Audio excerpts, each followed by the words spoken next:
everyone to Binghamton City Council work session on Monday, August 16th, 2021.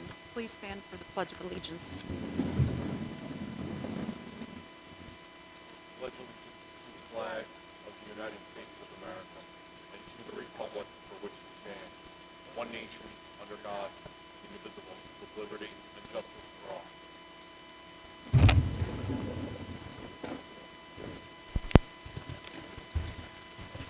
Welcome. Before we begin, we have some required notifications. Please note that the City abides by New York State and the CDC's requirement that unvaccinated individuals continue to wear masks indoors and remain at a 6-foot social distance, which includes in City Hall and at public meetings like this one. If you're vaccinated, you do not have to wear a mask during this public meeting or be socially distanced. However, if you appear ill or present any COVID-19 symptoms, staff may ask you to leave, distance, or wear a mask regardless of your vaccination status. This meeting is being recorded with audio and video.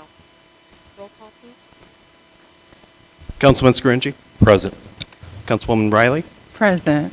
Councilwoman Friedman. Present. Councilman Burns. Present. Councilman Strawn. Present. Councilman Scanlon is absent.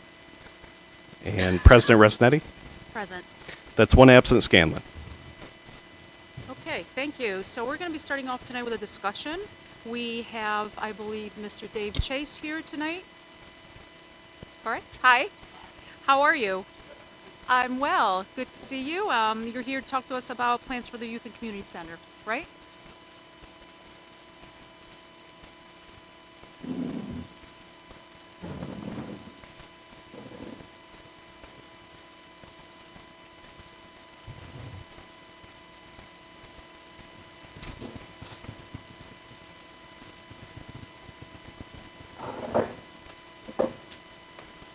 Thank you, President, and thank you, council members, for the chance to appear here this evening. I think last I actually met with all of you together was when we were originally going over our original proposal for the project, and there's been a lot of water under the bridge since then. A lot of exciting things have happened, and have our design, our conceptual design schematic, progressed pretty far. Been meeting with the public. It's been a fun process. Excited to show you where we're at so far, and to get your input on that. So just as a little bit of a backdrop of some of the things that we have been doing since we got started on the project back in, I believe it was end of April or beginning of May, is we've had 2 different public input meetings. One at the very beginning, which kind of came on the heels of a public input survey that we ran online, which got, I think, over 230 respondents, which was pretty good for... How many? I'm sorry, didn't hear Yeah, I think the last I checked, the number we had was like 235. So, which is, as online surveys go, it's a pretty good response rate. We have also had many meetings. I think we've had 5 design workshops thus far with the mayor's office, parks department, planning, and then as well infusing at different points where appropriate. We've had representatives from engineering, from the police department, from IT, all there to kind of get their input as we're putting this project together. And those design workshops have ranged from, I think the first one we had was a day and a half long. So it was pretty intensive. We've been meeting over at the incubator in their event center for all of those, which has been a great venue. They've been very cooperative and let us use the space for free, which has been great. And we've just loved the interaction that we've had with city staff on the project, and as well the feedback we've gotten from the community. We, a couple of weeks ago, had our second community input session where we opened it up, met at the library, and had a number of members of the community came out for that, and we were able to present the design, which I'll be showing you. We've even taken a few things a little bit farther than we were at that meeting. But the response that we've gotten thus far, we've been very happy with, and very, I guess, this project's been very unusual because it's rare that you have a project that is seems to be so universally favored by people, which has been really exciting for us. So, because we've seen lots of different people, and everybody seems to really like the idea and the ideas we're putting forth, which we're excited about, and hope you feel the same way when I share them with you. So that just gives a little bit of the backdrop. I'll start first talking about the site. I think you have a packet of drawings in front of you, and I'll kind of run through them pointing at this, but you can look at the one in front of you if you would like. So, excuse me. So really, in taking a look at the site, I should mention that we have Whittam Planning and Design. You may recall as part of our team. They were originally hired by the city a year and a half, 2 years ago to relook at or to look at a bunch of improvements to the park, as a whole. Then when the idea of the Parks Department facility, or excuse me, of the new Youth and Community Center was being entertained, their project got kind of put on hold, but we were able to, we brought Whittam in as part of our design team. So they're doing the bulk of the site design for the project. We've had a great interacting relationship with them. They've been involved in all of the workshop meetings with the city that we've had. And together between their team and ours, we came up pretty quickly with what we thought was just a great concept on how to kind of reimagine the entire site. Really the only areas of the park that we are leaving untouched is the splash pad and the small children playground area. One of the things that we looked at initially was, we know, the King Rice basketball courts were redone just within the past few years, and so there was definitely a desire to preserve those. But as we got looking at the site, we realized that in order to essentially do this project right, it really needed to be moved. Because there was a number of things that kind of informed that, and as we met as a group at the incubator, and then we walked over and took a walk over to the site, and just looked around at things, we all had kind of this aha moment of how to organize the site so that it would be really efficient and have a good layout. So right now the basketball courts sit kind of right here, and one of the things that's a little bit challenging about where they sit right now, and then you've got the existing baseball field over here, which is pretty much never used, is that there's a lot of fences that break up the site. That was one of the challenges. And one of the things as we got, talking with the planning department, looking at historical things we found really interesting was, as you may or may not know, is that before Columbus Park was put in, I believe it was in the 1960s as part of urban renewal, that this used to be a neighborhood. And with a street running, right through the middle and houses along both sides. And so what we wanted to do, just kind of to pay respect to the history of the site somewhat, was to, in a sense, try and recreate that pedestrian or that travel way through the site. But in this portion of the site, just from a pedestrian perspective. That does a couple of things. It opens up sight lines through the site, which we think from a security standpoint is really good. We had the police chief and one of his captains attended one of our design workshops, and we were able to get their input on security, and they really liked that idea as well. So as somebody comes to the site, what we'd have is essentially a pedestrian plaza that would take them, they'd be able to pretty much cross the site, and then there are sidewalks that would continue the rest of the way over to Columbus Park East. And so it kind of recreates that historic travel way. In looking at the site from an organizational standpoint, what we thought seemed to make the most sense is, obviously, unfortunately, the biggest negative, or really the only negative comment I think that we have had, heard from people, is we really need to put parking on the site. Because obviously the more parking you put in, the less it takes away from green space. And to support the basic functions of the building, staff there, people who may have to use a vehicle to come use the park, we do have an amount of parking here. I think we're showing at 32 spaces right now, which would satisfy the needs for that building, per code, based on it being like an indoor recreation and office type of environment. So we're looking at some ways right now if there's a way for us to scale, the amount of asphalt back a little bit, but at this point, this is kind of what we think is necessary and appropriate. The way we'd organize the rest of the site is we'd have the new building here, essentially in this. We essentially broke it up into 4 quadrants, with really right, from here being kind of the crosshairs of the site being the real focal point of the site. We would put the main entrance to the building right off at that corner, and or as part of that corner, so that traffic when it comes in, or people who are parking, it's basically to have access directly to that. And as well, you'd have, once you came out, you'd have the basketball courts, directly across from the entryway. And then over in this area, we've talked with the Parks Department and the mayor's office about putting in another small, some sort of courts. You know, the idea of pickleball courts have been tossed out there. We're still kicking that around as far as what would be the best use and get the most use.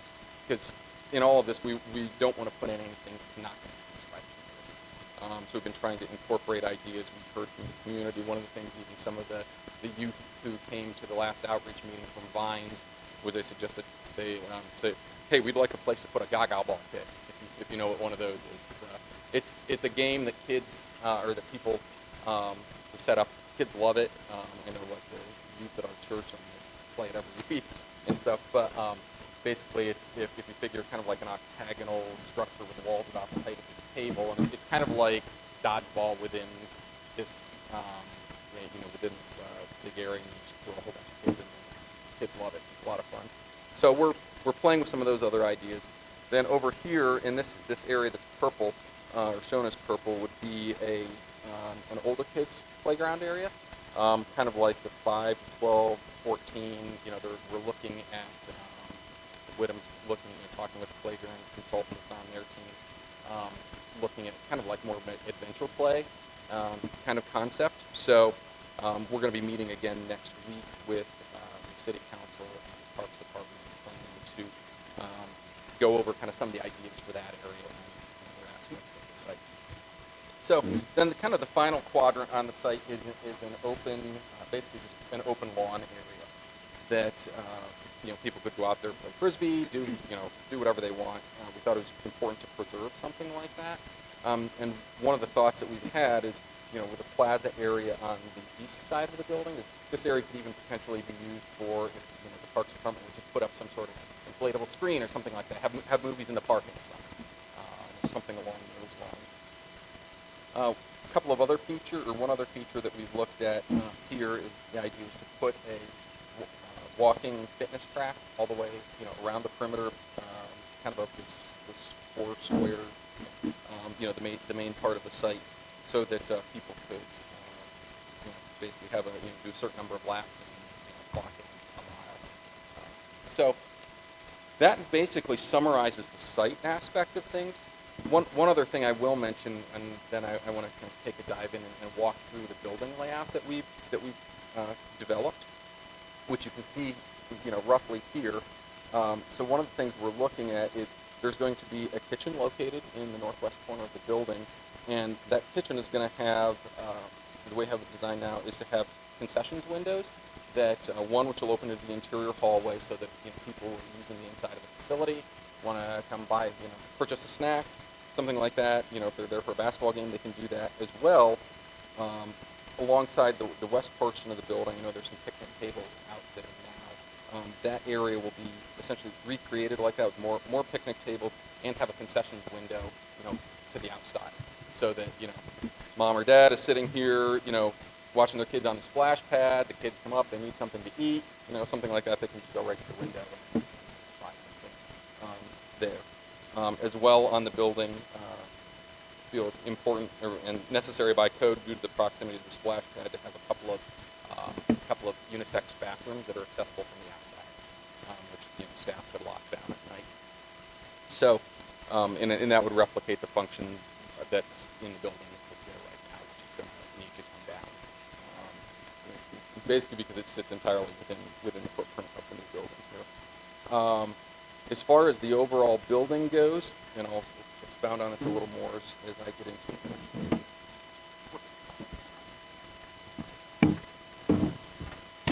So this is the overall layout. As I indicated before, there's a kitchen up in this corner here. Across the hallway from it, we've got basically kitchen storage and first aid. Then below that is family toilets, bathrooms that are accessible from the outside.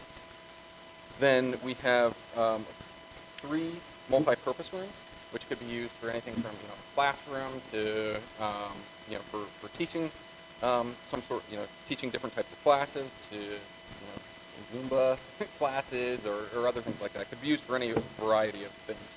Could even be set up with like media and gaming, things like that. Basically, we've designed them to be. The intent is to make them as flexible as possible, so that as time changes, we don't want to put something in there that 10 years from now, when things kids or people are interested in may have changed some that were locked into a specific thing. So we're wanting to keep it pretty flexible so that as needs change, the usage of the room can easily be adapted to that. We've got a storage room plugged in between a couple of the multi-purpose rooms, and these two multi-purpose rooms over the two westernmost ones are designed with a partition wall between them that can be opened up to combine into one room for larger events. Like I mentioned before, entrance into the building comes off of the northeast corner. We've got a large lobby area there, which we're envisioning as a place where people can gather. And I'll show the pictures, the renderings in just a minute. Then we've got a gymnasium inside, which would be high school regulation size basketball court, as well set up with hoops on the sides, so that if you wanted to close the curtain down the middle of the gym, you could have smaller games going on, and as well it's set up with two volleyball courts. So I think we've designed it to be pretty flexible. Then over in this area over here, we've got as required your restrooms, a room for nursing mothers if they need to nurse the baby, a family toilet with a shower in it, which could be utilized, vending machines, and then the rest of the space over here is we've got a conference room, which could either be used by the Parks Department offices or the public, has access directly off the lobby to the public to use.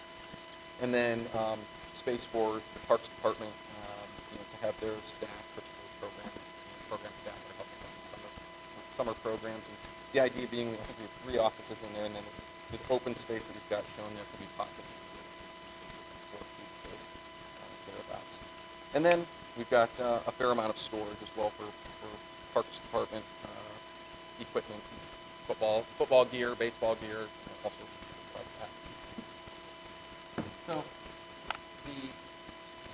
the renderings of the building itself, one of the things that we started off the project, before we even started delving into specifics of the design, we talked a lot with city staff, and as well input that we got from the community in our first outreach meeting and through the survey, was that, kind of trying to get an idea from people of, okay, what kind of words do you think of, that you want this facility to bring to mind for people? Some of the things that we heard were, exciting, different, wow, innovative, but at the same time, being cutting edge, but not so cutting edge that, we aren't like putting something out of context, utilizing traditional materials, as well as being, having kind of a real wow factor, something that would draw people to the building.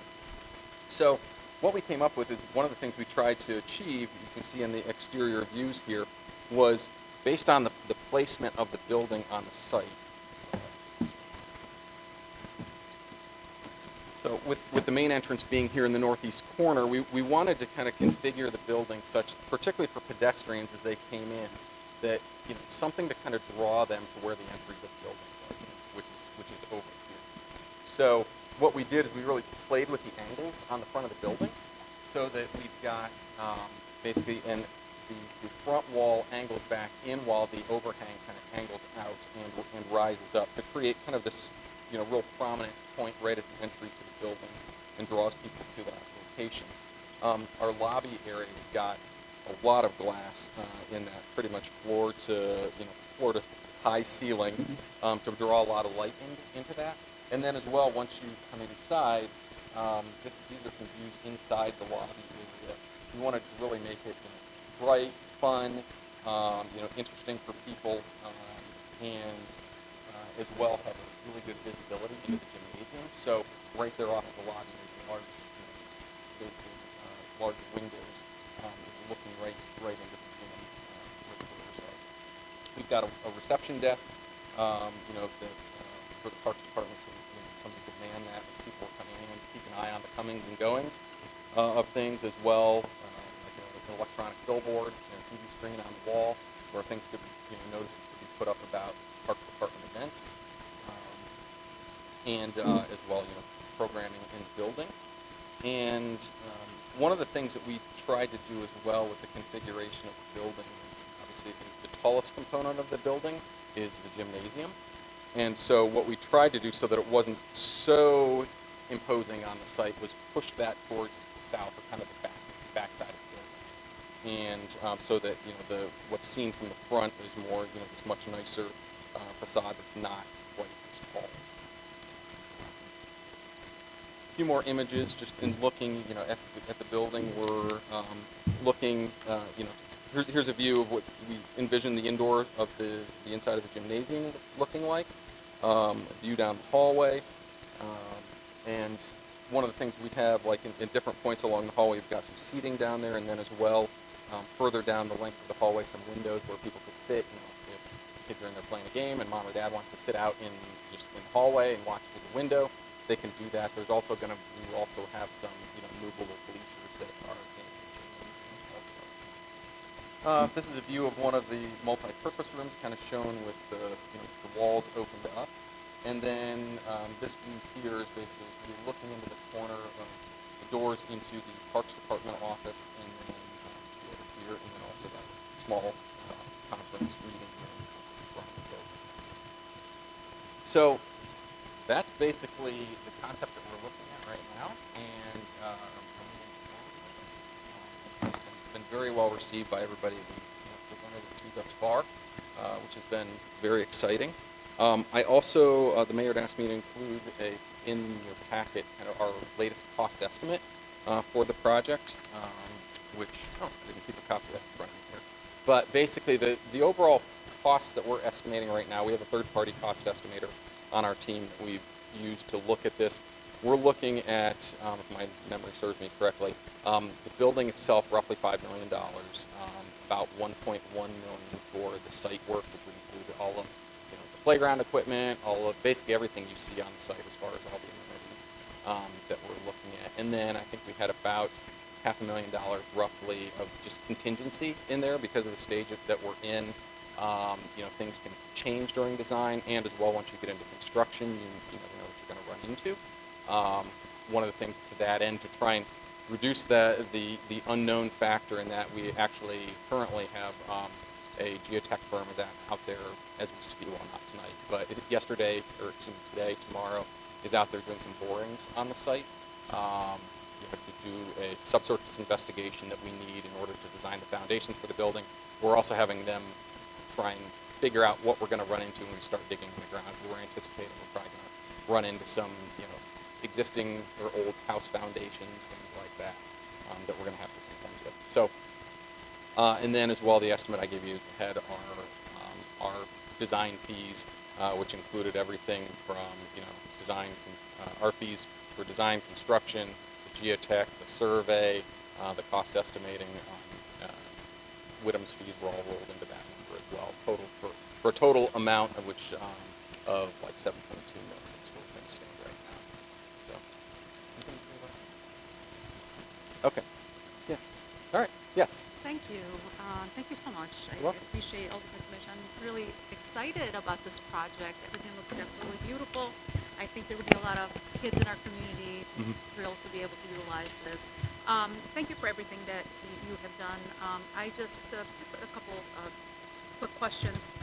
So you had 2 public meetings, and you had the input from about 235 people from the online survey, correct? Correct. Okay. And so my guess is that this design all came through conversations, right? Correct. With those folks and Yes. the online survey. I'm always curious about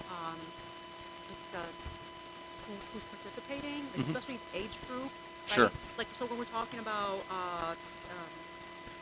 the multi-use rooms, for example, like what were the interests? Who'd you hear more from? Younger folks, older folks, Yeah. in between? We heard more. I would say if my memory serves me correctly, I believe the demographic that we heard the most from was parents of who would have children who would use the facility. We did hear probably not from as many children as we would have liked to, in spite of our efforts. I mean, we reached out, the mayor's office reached out and actually worked with Superintendent Thompson at Binghamton School District, and they pushed it out basically to every child and family in the school district. As well, Parks Department pushed out to every 3,000 plus email addresses on there, as far as people who have utilized the program at the Parks Department before. But we did feel, given that a lot of the respondents had, indicated, they had children that were within, a certain number of children at home, of certain ages, that we felt like we got a pretty good representation of that. It was fun to have at the last community meeting. Vine, like I mentioned, Vines brought a number of. They probably had half a dozen, I would think, young people there, which was fun to see their excitement, their enthusiasm for it, and to get their input as well. The sorts of things they would like Gaga Ball. We would have never thought of that, But so that was good.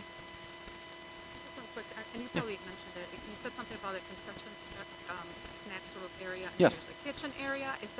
Was that one big thing? I didn't catch that. Yeah, I'm sorry. Yeah, I should have explained that better. Yes, so that the kitchen area is kind of dual purpose. So kind of like one corner of it, if you look on your plans, what would be kind of the southwest, with north being up the southwest corner,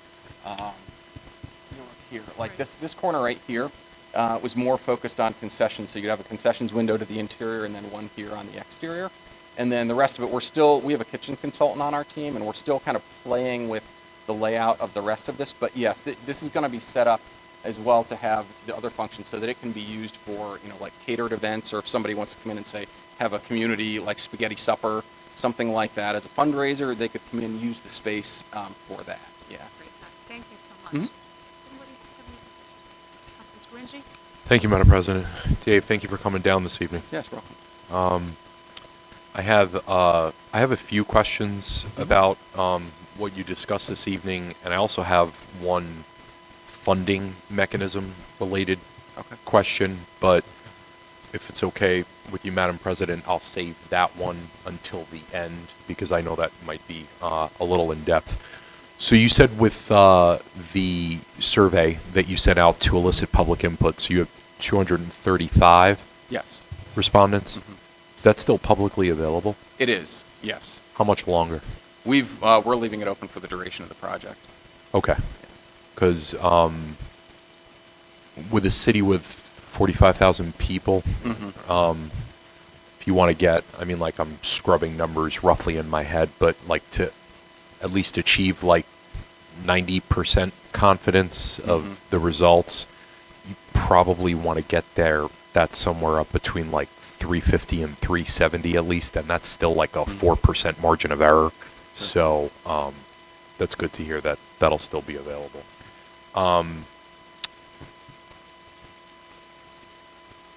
With respect to the design of the overall park, the open lawn, do you know what the circumference of that oval is? No, not off the top of my head. And secondly, as kind of like a tag on to that, would you happen to know what the circumference is of the broader rectangle where there's a walkway? The reason why I'm asking is Sure. because if that open lawn, if the circumference of that oval is a quarter of a mile or an eighth of a mile, because I noticed there's 75% of it is surrounded by what looks like sidewalk or a walking path. Like that would be a great like mini track for people to run Right, or walk or something like Right. that. So I don't know if that was something that was taken into consideration, but Yeah, around the open lawns part specifically, or the entire thing. yeah, I mean, just off the top of my head, right? But by definition, its shape kind of lends itself to like the quarter track mile that you see at like your Right. local school or something Right. like that. Yes. That would just hypothetically, if that was a quarter mile, where 4 laps were a mile or 8 laps were a mile, something even. Right. If we took that 1/4 and just put that sidewalk around there, that would okay. be another activity that could be Sure. clearly identified that could occur at the park, and Right. that doesn't seem like something that would be highly cost prohibitive or something like that. Right. Does that make sense? Yeah, So I don't know if that definitely. was something that was, and it may not even need to be the open lawn. Maybe it could be that broader rectangle where it looks like there already is a full encompassing walk area around it. I don't know if that's something that was taken into consideration. Yeah, we've talked some about that. We're going to be talking further next week Okay. during our meeting, and that was one of our thoughts in particular about the bigger kind of rectangle around the whole perimeter. of You the had site. mentioned it during your Yeah. presentation, actually, and that's what actually kind of conjured it. Sure. Because I am a runner, and I saw that, and I Okay, was yeah. like, that looks like a track. Like, Yeah. that would be a great Yeah. thing, And that was kind of intentional because we wanted to set it up for something like that. Sure, as a fitness sure. trail, and even had the idea. It's one of the things we're going to be talking about. Whether under this project or later, have Mhm. set up where people could even put in like fitness stations. Sure, along that yeah. along that trail, people stop, do some pull-ups. Go Yeah, and do some, absolutely. Yeah, so like a things pull-up bar, sit-up bars, or Exactly. something like that, definitely. Yeah, exactly. And I think that as well, once we lock down the exact measurement on it and stuff, to your point, we could say, so many laps is a mile. or Right, something yeah, like that, just something that I thought of. Forgive me, I'm going to try to run through these because sure. I know my colleagues have questions they want to raise as well. From a safety and security Mm-hmm. perspective, I didn't hear you mention anything about lighting. Okay. Yes. To what extent is that being taken into account in the planning of this? Sure. No, it's definitely being taken into account. So one of the things we discussed with the police chief was we're looking probably to have like one like blue light station. I know that's not maybe specifically where your question is headed, but probably somewhere in this kind of central area here. Sure. There's another one over by, I think it's actually on the far side of the incubator. Mhm. But so from a lighting standpoint, what we are looking to do is, we want to have everything well lit, but not so,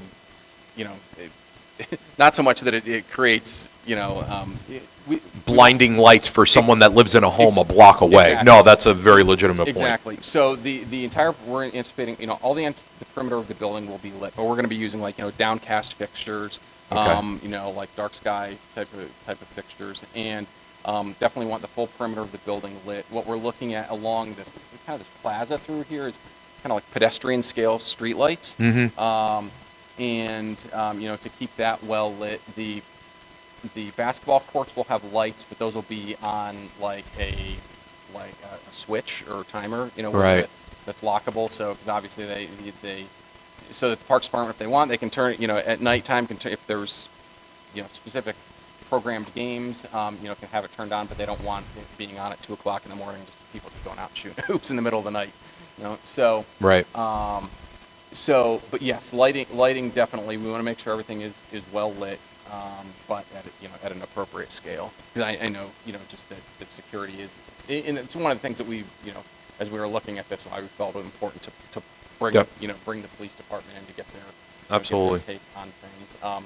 Great. As well, we're looking at just from a security perspective. We still need to meet with. We had preliminary conversations in the meeting where we had police and IT edit as well. We're planning to have another meeting with the IT department and the city's security vendor, Stanley Security. Sure. And as far as for cameras on the building, we're Mm-hmm. looking right now at probably at 4 corners of the building, probably looking out. So Yeah. so that the police department can keep an eye on overall security. So you at the just site. you actually just stole my part 2 of the safety and security questions. Yes. So is this is there going to be video surveillance that will be available for Yes. the police department and Mhm. our first responders and stuff like that? Okay, Yes. great. For those meeting spaces that are inside the Yeah. building, could those be used? And I want to put this on the record, right? This is it's a public building. Mhm. So apolitical, non-partisan, community-based groups, like for example, could a neighborhood first watch? Mhm. Could they hold like a monthly meeting there or something Absolutely. like that? Okay. Yeah, That's good to know. absolutely, yeah, and that's where, like those rooms typically they aren't just going to be left open. Sure. Yeah, No, they shouldn't be. But yeah. it's like an something- appointment could be made or something Absolutely. like that. Okay. Yes. Yeah, Great. basically they would just coordinate that with the Parks Department to schedule the use of the facility. Okay, great. And then the last one that I had was, so I'm looking at the overall design here, Mhm. and it looks like within a few 100 feet, I'm seeing 3 basketball courts not to mention that St. Mary's Rec Center is like right there too, Right. with another basketball court. Is it possible that maybe is that maybe a little? Oh, well, let me step back for a second. In the surveys you've received thus far, was that a sport or an activity that was incredibly stressed upon? Yes. It was. Okay. Yeah, that was the biggest thing that we saw in the survey when we were asking about use of, the facility and what types Right. of programs. The biggest thing was particularly the indoor court space. Sure. Yeah. And regarding the outdoor ones, we felt it very important to preserve. Okay. No, preserve that makes sense. Yeah. Just a question. Yeah, please, Pat. Indoor court space. We've been working to get it set up. It's just gonna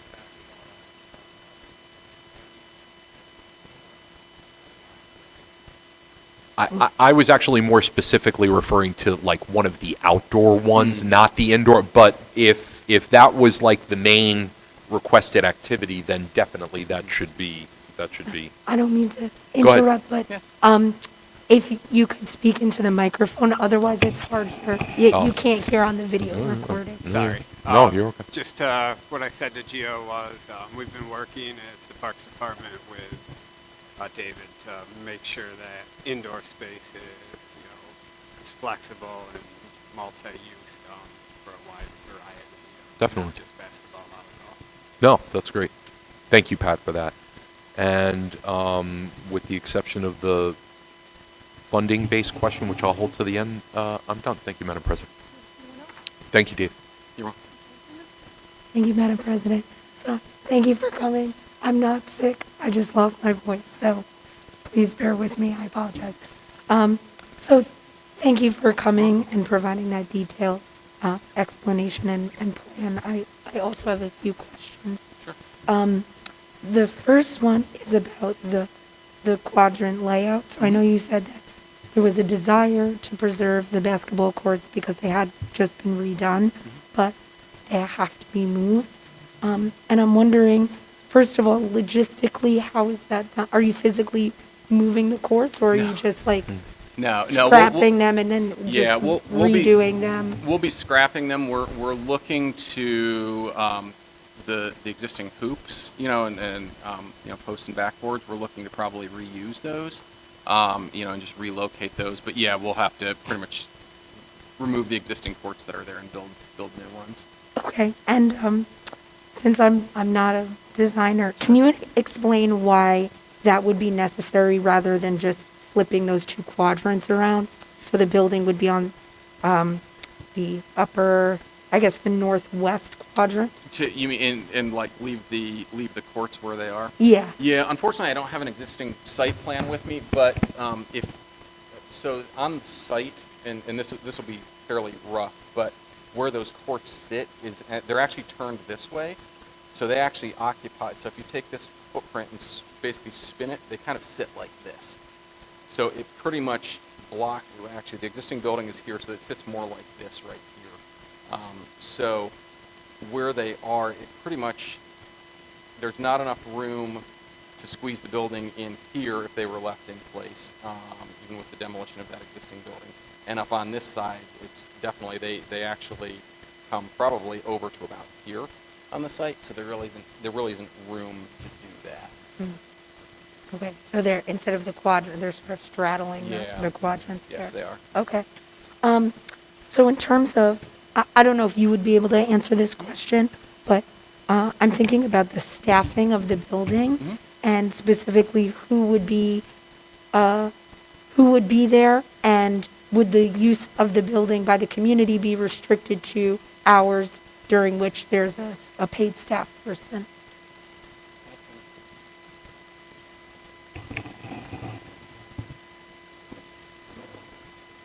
Yes, so how we would staff it is right now there's figuring out if myself and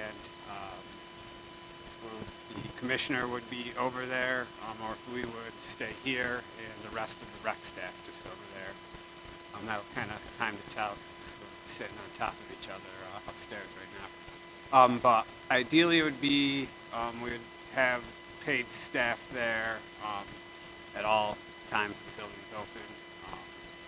And that's kind of a discussion of what do those hours look like.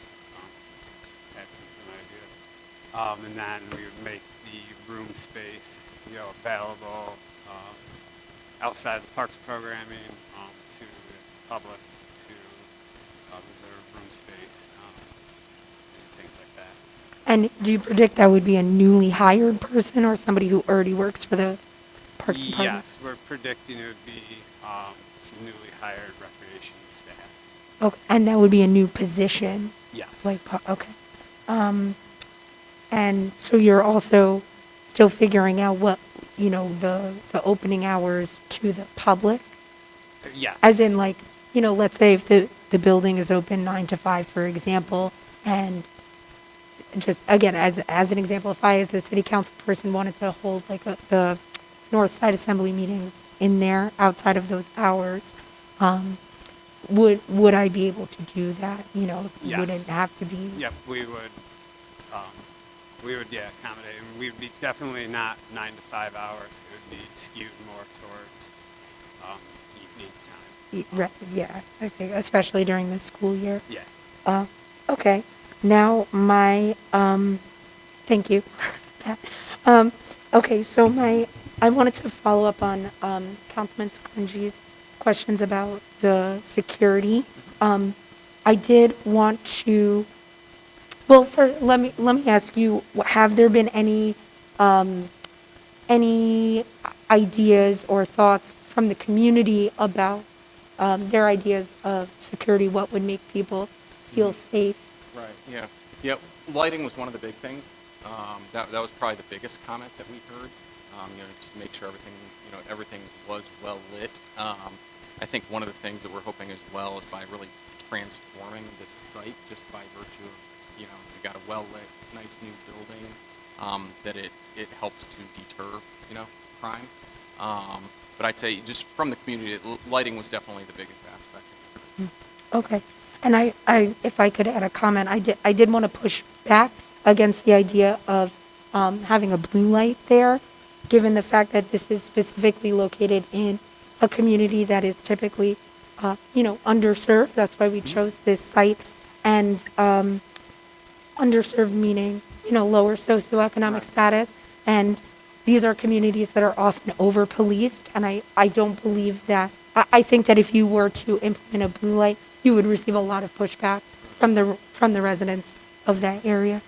And my last question, sorry, I don't know if you'll be able to answer this, but I believe that this cost estimate was higher than the previous cost estimates that we've received. And I wonder if you could explain why, what are the increased predicted costs?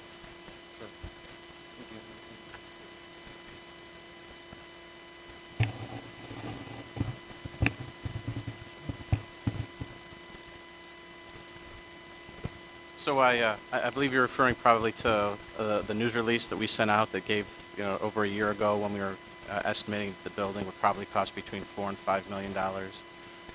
Obviously, as we've seen with COVID over the course of the past year, the cost of materials, whether it's concrete, steel, construction materials, wood, has really skyrocketed over the course of the past year. We saw that in the fire station project. We've seen it at pretty much every other project here within City Hall. The fact that it's only, I think $1 million compared to what our estimates were, we thought it would have been more, actually. So when we estimated $4 to $5 million for the building, that was probably a year ago or so. So obviously, with COVID and the shortage of materials, the cost has really skyrocketed. That is the primary factor.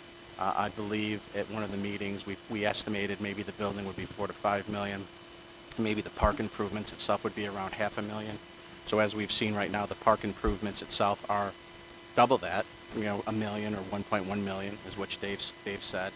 But the building itself being at 5 million was at the high end of our original estimate. So I would have thought it would have been higher than that.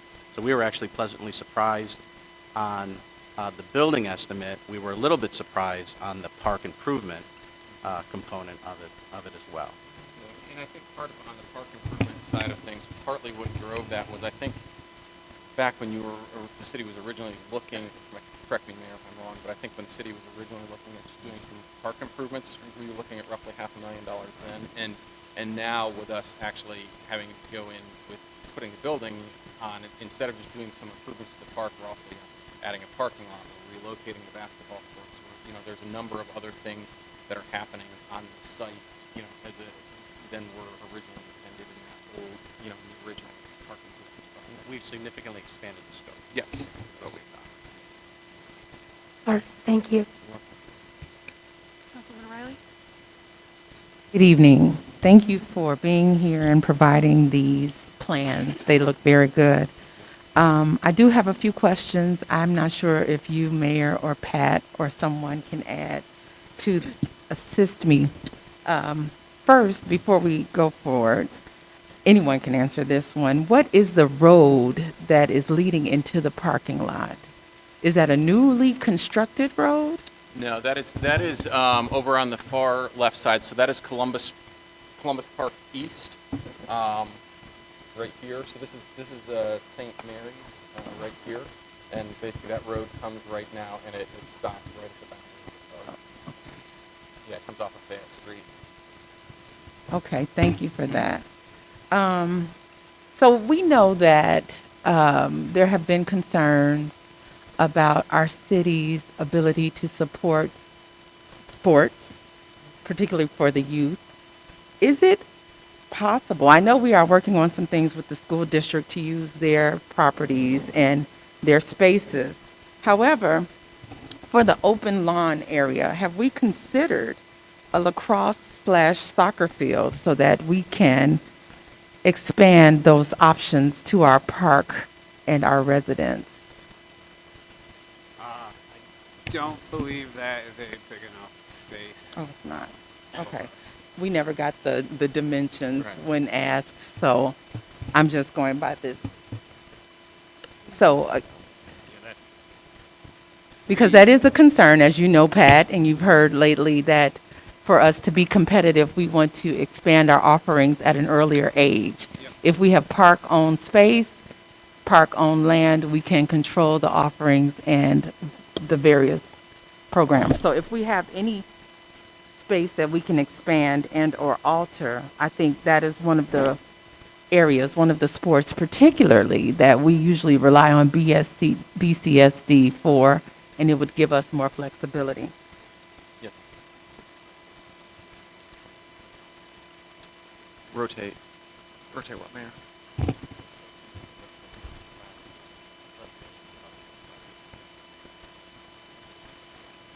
so we used to, before there was a fence on that Little League field, this whole area was set it up for soccer. Mm-hmm. So that's a pretty big space to get the stadium size field in. I do feel comfortable that we have adequate space using Rec Park, MacArthur Park, Franklin, and First Ward we have in the past for soccer. That each of those fields can facilitate soccer field. Okay. And Councilwoman, and I just roughly that open lawn area, kind of you took the long dimension on that, Mm-hmm. is roughly 50 yards, 150 feet, Oh. thereabouts. Okay. That open lawn area definitely isn't a quarter mile going around. No, it's very small. So also, we did talk about lighting briefly. However, again, that has been part of the concern surrounding the basketball courts at Rec Park, which brings up water fountains and access to hydration for these activities. Are there spots that will have water fountains around this facility? We have, thus far, I don't believe we've discussed ones on the exterior. Is that what you're referring to? Yes. Okay, yeah, we have not discussed that at this point. I know on the interior we will, and any of the ones we have on the interior, they'll have, like the water refill stations, water bottle filling stations on them. That's definitely something we can discuss, is having exterior ones. Absolutely. I think that, again, is something we've heard from the community overwhelmingly. Not in this survey, but we've heard time and time again. And just so I'm not assuming, these circles are all trees, correct? So we're Yes. adding a number of significant number of trees to beautify the area. Have we, and maybe this is something you can add, based upon your relationships and previous development processes with other entities, what is typically the estimate to maintain a building of this size? I'm not sure if you have that data from your exemplars that you brought back some time ago. So, and if you don't have it, that's fine. No, I don't. Okay. So this is a great project, but it is adding a budget item. And to maintain not only the number of trees, and the lights, gas, what have you, Pat, Mayor David, is there a proposal that will be coming forth talking about how revenue, how we're planning to maintain this structure? We talked about it not being revenue generating at this point. However, we talked about rental, and someone will need to clean up. There's all kinds of things that have been discussed today. Has there been a proposal drafted to talk about the use of this building, the maintenance of this building, and how we will sustain it as a city?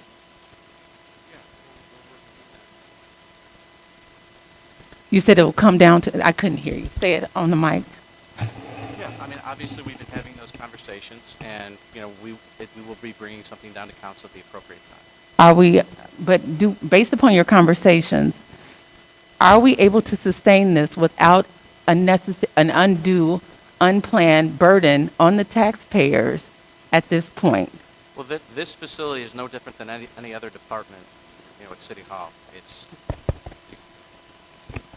Is this better? Yes. We Okay, want the there- people on YouTube to There hear we you go. clearly. Wonderful. Okay. So, this is no different than any other building or facility or department that we have in City Hall. It's not its own standalone sort of project, or initiative. So I think that when you originally asked that question about revenue generating, I interpreted that, and I want to speak for you as well, that you were asking, what is the city going to be charging kids to participate in recreational programs, therefore generating revenue? And the answer to that was no. But from a facility standpoint, will there be opportunities, to rent for special events, for outside, community? There is the opportunity to do that.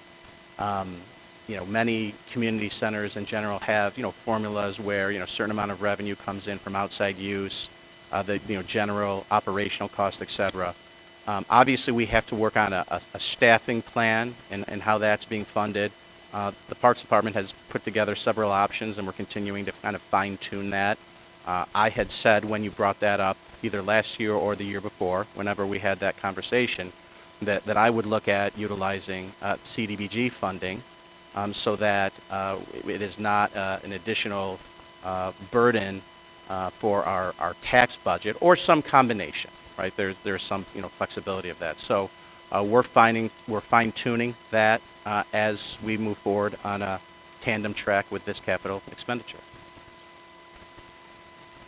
Okay, thank you. Okay, you're One welcome. more question. Of course, it escapes me now, and I had them here. I'll let the other council go ahead, and if it comes back. Councilman Thank you. Burns, go ahead. Yep. Thank you. Just wondering what the timeline is at this point. So at this point, the timeline is we are roughly halfway through design. Right now, our target is our target is to have the project actually out for bid in November, receive bids hopefully early December, and actually be able to award contract have contractors all lined up before the end of the year. Councilwoman Riley, did you remember what you wanted to? Oh, okay, okay. So will we receive the updated, because I think we received an estimated timeline previously when we were on Zoom. Will we receive an update, or are we still on track? I think we're still pretty on track. Okay, thank you. Councilwoman Freeman. I'm sorry, I have one question that I forgot about. I'm wondering if the name of the park has come up at all in this redesign process? We haven't really discussed it as part of our, process. Obviously, some people commented on it as part of the survey, but as far as in our discussions, as a design team, that's really not our part. Really, that's more for the city to decide. Okay, thank you. We did have one comment that came in. We don't know where it came from, but it was the Joe Burns Community Center. We're still trying to track down where that comment came from, though. Grandkids, I think, sent it in. I'm not sure. Any other questions or comments? Okay. David, quick, before you leave, where are we with COD and Seeker? So with COD and Seeker, so we presented to COD earlier this month. They did not have a quorum in order to be able to start Seeker, but what they've communicated, Planning Department has communicated to us is that at the September meeting, they should be able to, declare lead agency, declare the type of action, and maybe even act on Seeker. We've provided all the Seeker documentation to. Okay, so they are doing Seeker and everything? Yes. Because we have a bond and we Yeah. we have to do Seeker for that as well. So if there's already a lead agency.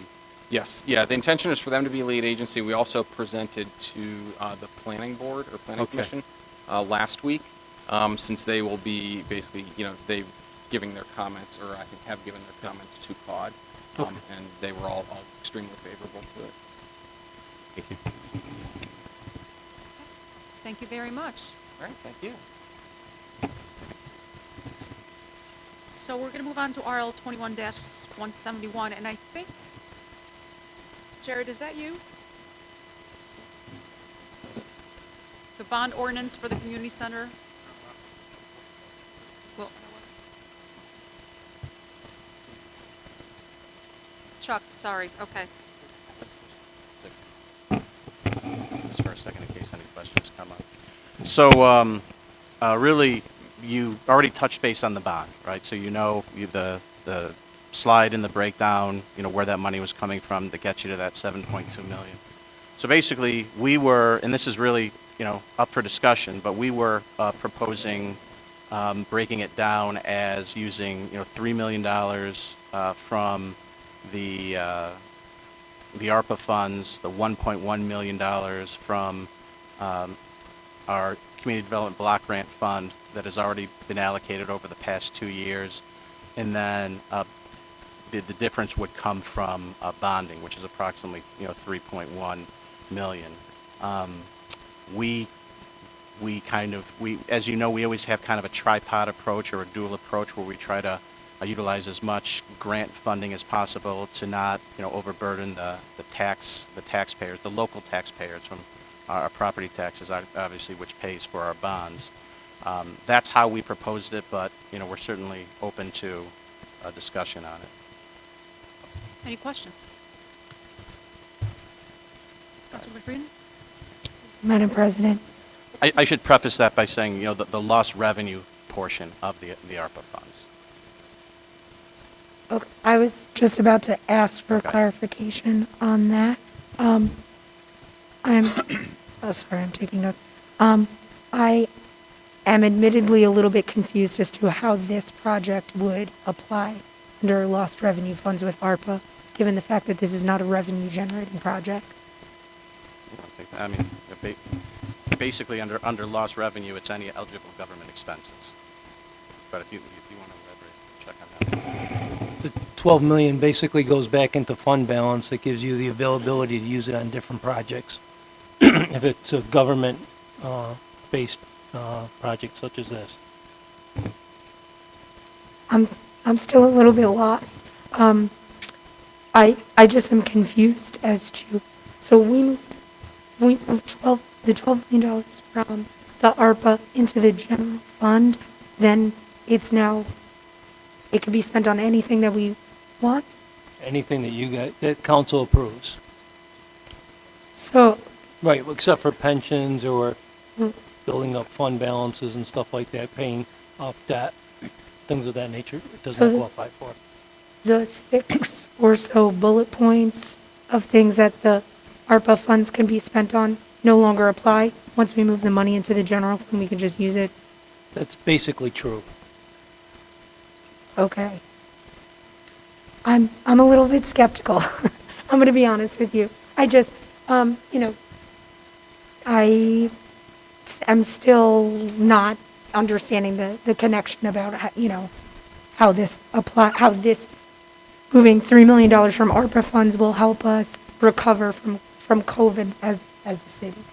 It's going to generate the economy. It's going to help the economy grow. But how if this is not revenue generating? It's going to generate jobs to build the buildings, full-time positions probably in the city, to maintain it going forward.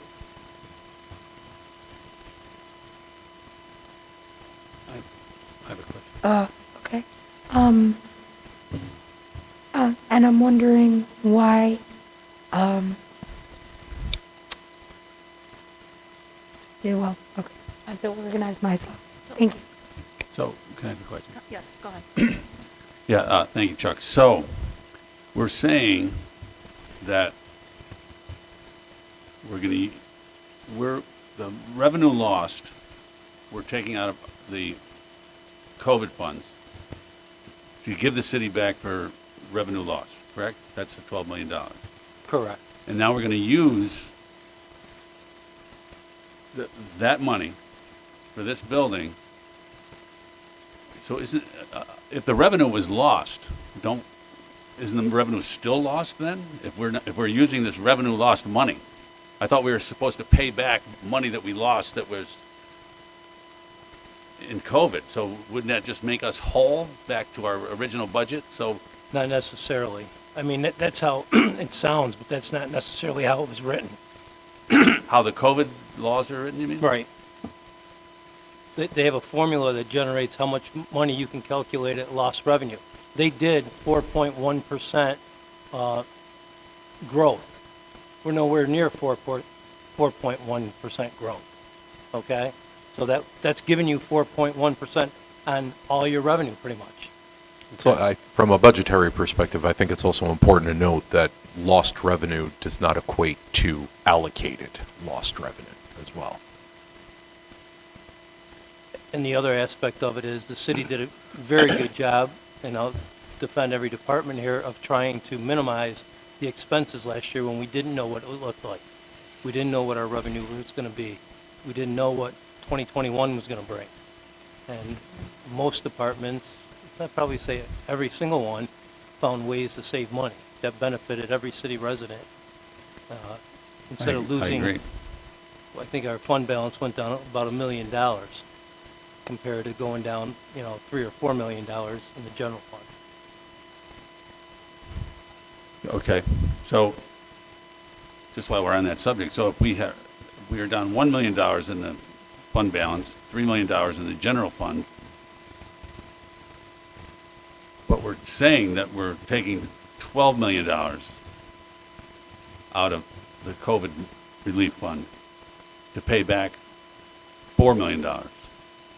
That's $4 million in the general fund. You also had losses in the refuse fund, the parking ramp fund, the capital funds, all things that we didn't do last year. But don't they all come out of the general fund?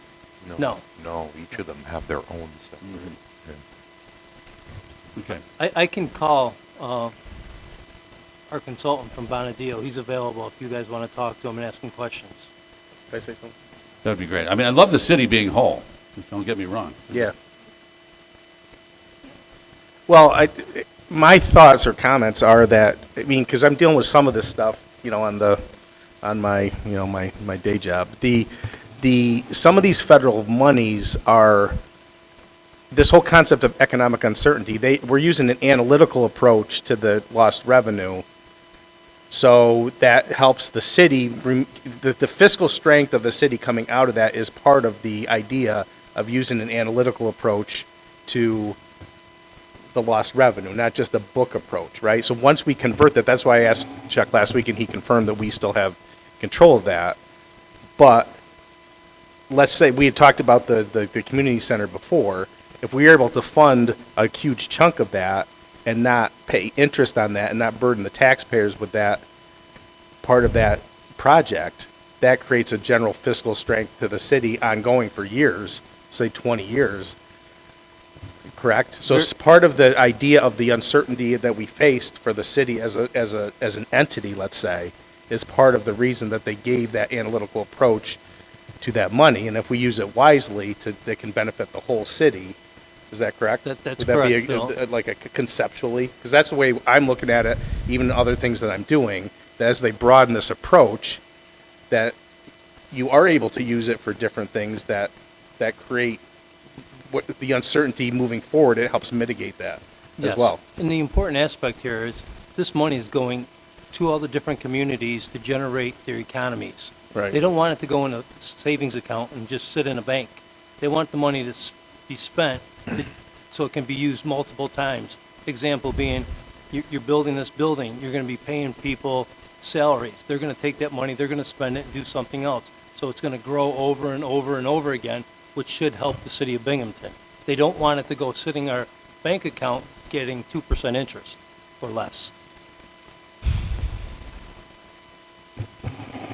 I just want to clarify. No, go ahead. Oh. I had a Ladies first. follow-up question to Councilman Strong's comment. And I appreciate that this is your area of expertise. It's not mine, but, so I can appreciate that mindset of, not wanting to, fund this project in a way that would generate interest. But following that train of thought, then why are we bonding half the project when we, Well, I think we can When discuss. my I think we can understanding- discuss that. Maybe we should do more. Yeah, thank you, Madam President. Thanks, Chuck. Thanks, Mayor. So kind of, just as a general sense, I'm glad some of my colleagues are asking some of these questions, and I know Bonadio is on here as well, so that might be a good point to get some good clarity to some of the questions that are being asked. But I'm actually going to piggyback off of what Councilman Strawn said, and quite frankly, what in my mind is Councilwoman Friedman's very good question. So to take a step back for a second, funding the water department with the proposed increases for investments there is important to the extent that by funding it in a non-bonding manner, we're also additionally helping the residents of the city by not increasing water rates to pay for the interest associated with a bond. So to take that logic and bring it full circle here, I'm just going to say, is there a way to bond less or not bond at all for this? Sure. I would say that I agree with you wholeheartedly on the logic that we used for the water plant. We wanted to fund 100% of it because any bonded money would have an impact on water rates. And we obviously want to keep, water and sewer rates, while they're separate in this discussion, but, as low as possible. We proposed it like this simply because we didn't know if there would be enough support to fully fund it using the ARPA money. So we viewed that as somewhat of a compromise where we would ask for, just about half roughly to come from the ARPA money. We had already set aside the 1.1 million, and we thought that might be viewed as, somewhat of a fair compromise. If City Council has an interest in allocating more ARPA funding for the project, we would absolutely support that. We weren't sure on the level of support on how much money you guys would support using for it. And Yeah, that- no, and I that's mean, why we proposed that. I appreciate that, Mayor. I mean, I'll extend to that the proposed funding mechanisms, the project in and of itself. I get that logic, like that makes sense. But, you know, just coming from the perspective of, can we avoid more bonding? The answer to that is yes, and You know, if council I mean, this is wants a- to do that, I would fully This is- support that.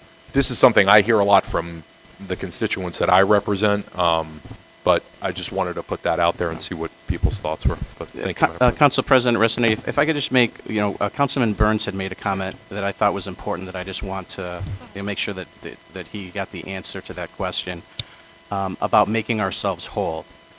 Us, or the city utilizing money for this project is not, we are making ourselves whole. So there's not a shortfall somewhere else. We're not somewhere else because we're using the funding for this purpose. And I think that's a really important point that needs to be very crystal clear, that as far as, the losses that we did endure over the multiple funds, we are going to make sure that we make ourselves whole first and foremost. That is the number one thing that mayors of cities large and small across the country wanted to make sure that they did, was make their communities whole. And obviously, there are significant more funds than losses than municipalities incur, and there is, some strict criteria on how the funding could be used. You're very familiar with it already. We don't need to go through it.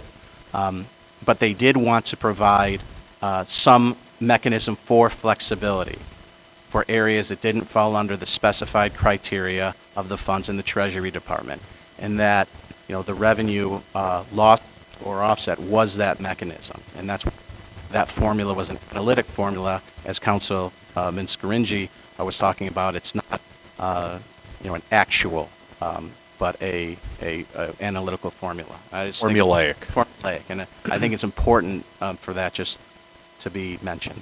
Thank you. Did you have your hand up, Councilman Riley? Go ahead. You again, Council President. I think, as I've shared with you before, Mayor David, it's hard to support allocations without knowing the full scope of what is being proposed. So yes, we may say we want to reduce the tax burden by paying cash, using the ARP money for this. I'm saying hypothetically. Someone may say that. However, if there are 7 RLs that you're considering that we don't even know about, that may speak to the priorities that have been verbalized by the community, then we may want to look at all of them, so then we can rank the spending as we do when we're reviewing the budget. That's our role as council. So I don't want to say yes to a project today when there may be 5 more coming during our next session.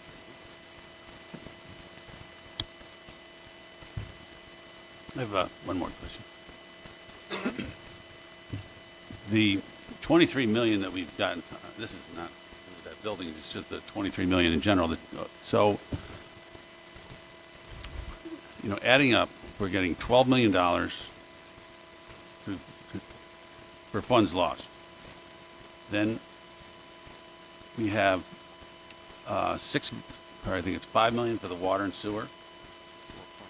4 point, and then we had 6 million that you announced for housing for several organizations, which I think is great.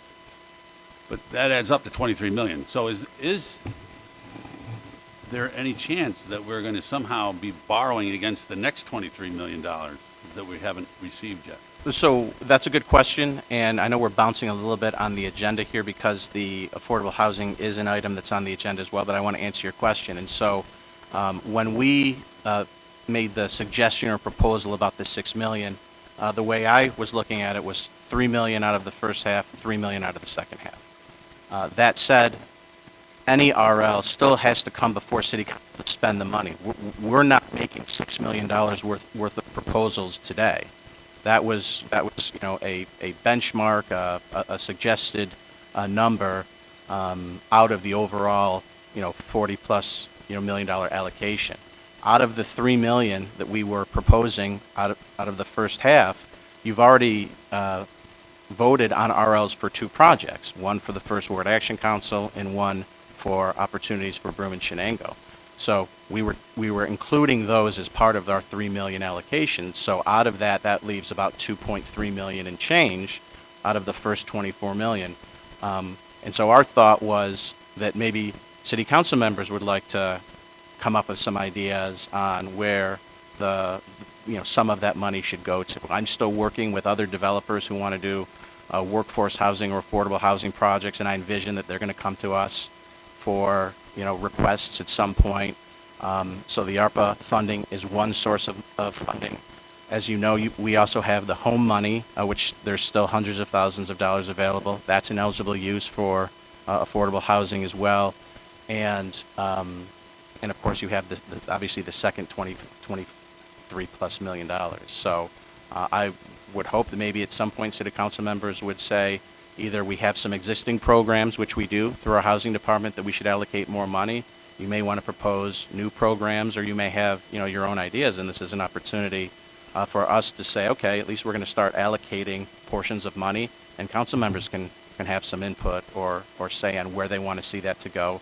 The RL still has to come back down to city council. You still have to vote on it for a specific project. Still has to come up to me for signature, but since there's been so much discussion on it, I thought that maybe you might want to have some ideas that you want to suggest on your own.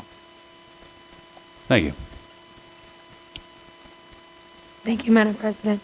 I want to echo, I think, the concerns of my fellow council members of not being able to sort of see the big picture here with these funds.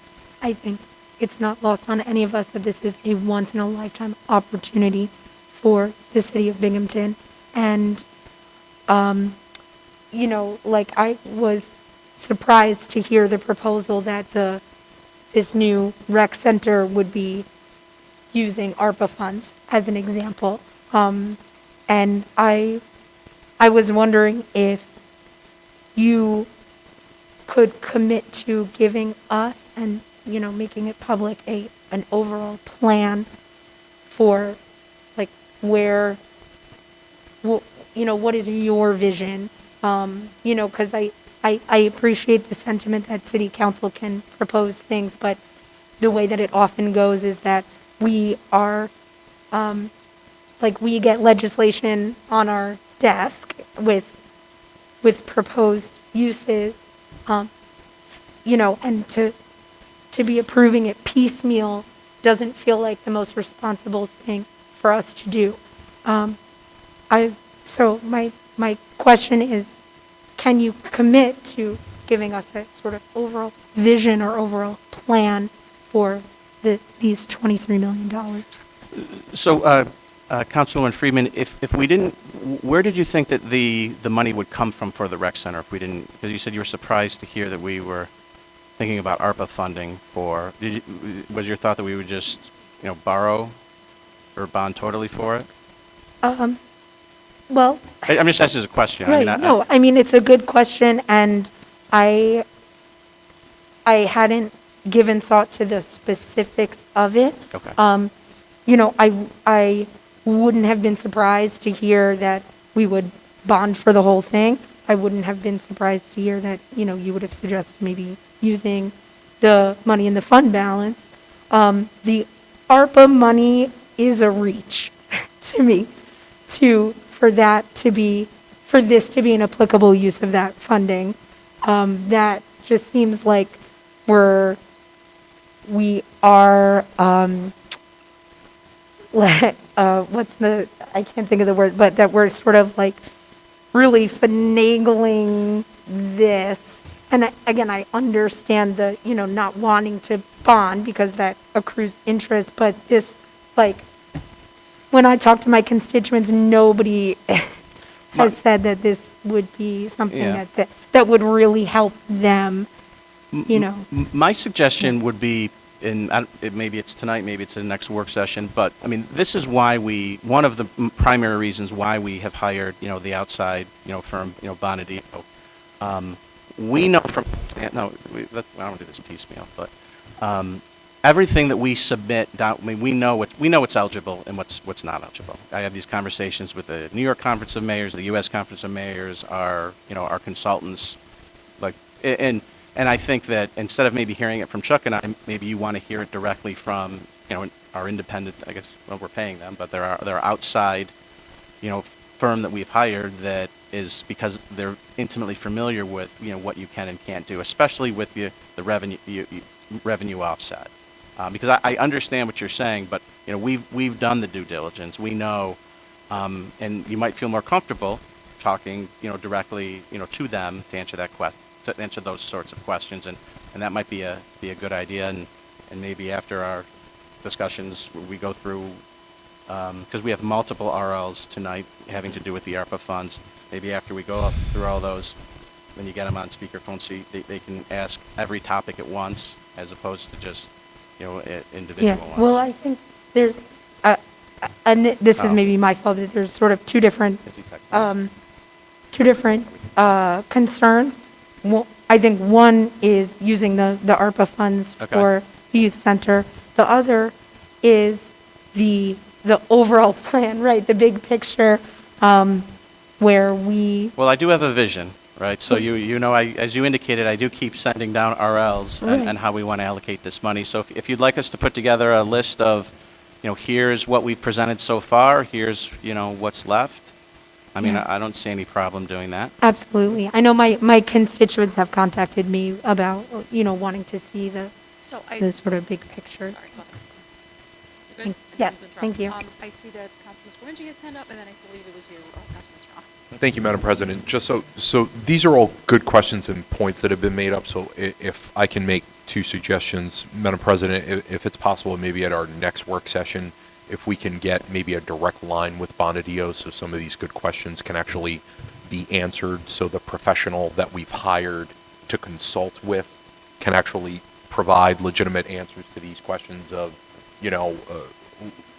he is on the agenda for this evening, Yes. but I'm just saying there needs to be follow-up or something like that. And then Chuck or Mayor David, if I can ask just to kind of piggyback off of maybe post this discussion going forward, even if we could have some sort of like simple accounting sheet of, if it's X dollars, Y has been realized, Z has been proposed but is unrealized, but if it hypothetically were, then it subtracts from the overall total, just so we can kind of have like a running sense. I think that's what's being asked for, which is... Yeah, we don't think that's unreasonable. Yeah, we'll put together a sheet that has everything we've proposed so far, what the dollar amounts are, how much is left out of the maybe 23, maybe post this if that's something maybe going forward. I will say Councilwoman Riley has asked me for that, and I did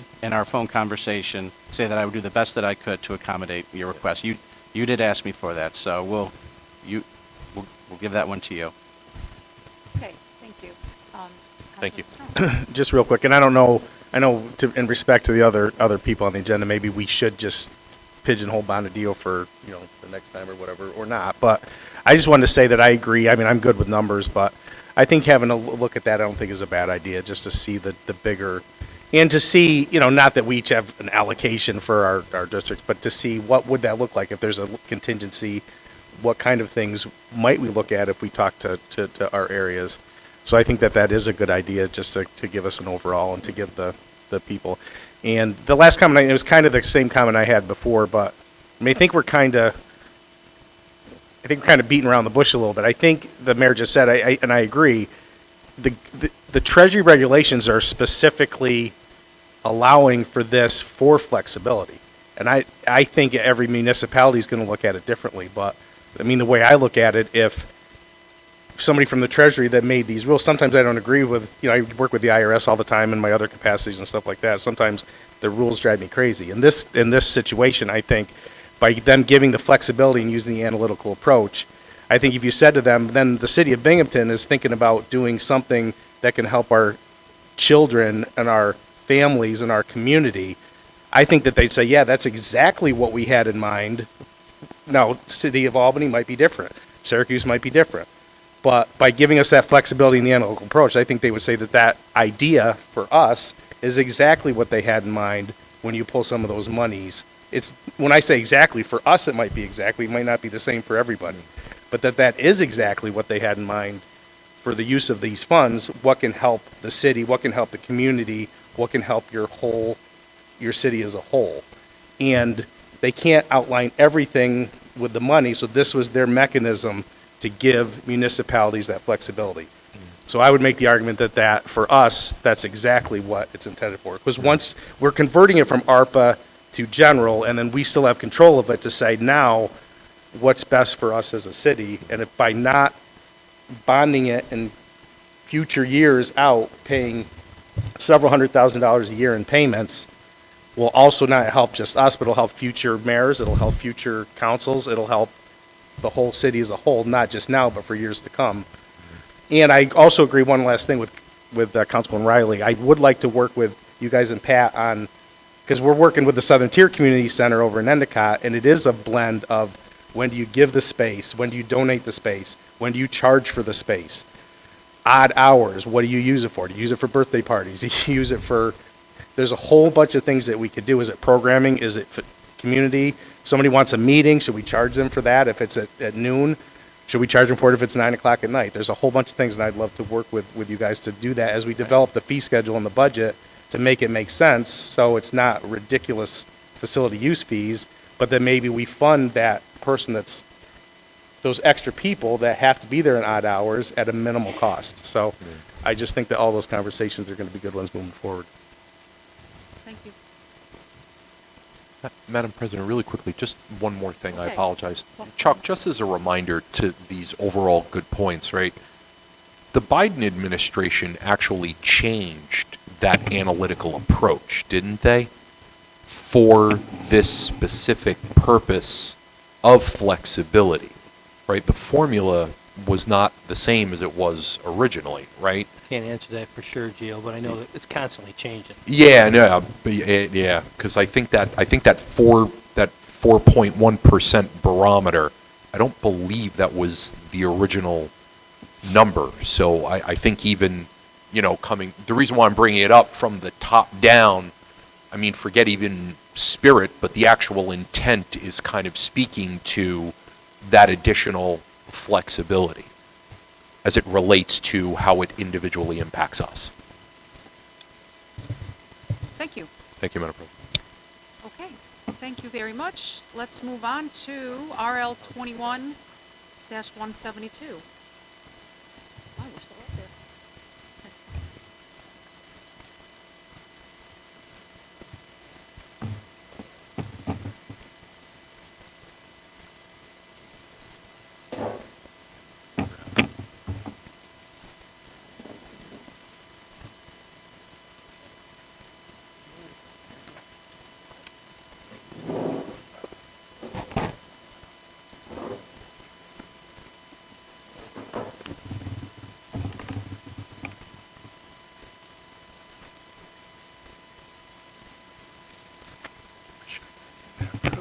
It's okay. Can you hear me? Okay. Good evening. Tonight's RL is for allocation of $1 million in the ARPA funding for investment in Binghamton's fiber optic broadband infrastructure. With me today is Steve Manning. He's CEO of the Southern Tier Network. They operate over 600 miles of fiber optic infrastructure in New York Southern Tier, including right here in the city of Binghamton. You may not even know. He will get into a little bit more regarding STN, sort of some of the specifics. But essentially, we want to build out access to high-speed fiber infrastructure in Binghamton. They can offer faster internet speeds, competitive prices, and especially compared to legacy internet service providers. But the key of what Southern Tier Network does is that it's open source. It's open access, meaning that the infrastructure can be used by different ISPs, internet service providers, or institutions. It's not owned by one provider. And think of it like a highway system in which the internet that gets to your house are the local roads, but the Southern Tier Network infrastructure is the highways. So we already have highways that are running through the city. We want to build out the trunk lines to reach areas of the west side, First Ward, South Side, specifically the north side that are currently not served right now. And I'll let Steve kind of take over here to explain a little bit more about STN. This is specifically called out in the U.S. Treasury Department guidelines of ARPA funding, access to broadband, and we have a great opportunity here with Southern Tier Network. A lot of regions across the country don't have this not-for-profit, municipally funded type of program like we do with Southern Tier Network. And Steve, I'll shoot it over to you. I just wanted to quickly correct, I think I said RL 172 is 173. Right? Hi, good evening, everyone. So Southern Tier Network, as Jared said, we are a not-for-profit, 501c3. We're local development corporation, a charitable organization. We were funded originally back in 2011 is when this organization was born. And it started with 3 counties, Schuyler County, Chemung, Steuben County, and the Southern Tier Central Regional Planning Board founded this organization for the purposes that Jared just described. We are organized as an organization, a telecommunications organization, and we'll talk a bit about middle mile, dark fiber, open access. That's our business model, and what does that mean? And the Southern Tier Network, our oversight is through a board of directors, and again, we're municipally focused and provision the services for the good of the counties, the municipalities, and the citizens of where we're served. Our middle mile organization, basically, what is open access? Again, it's fiber optic telecommunications infrastructure, high capacity fiber optic connecting towns, municipalities, cities, counties.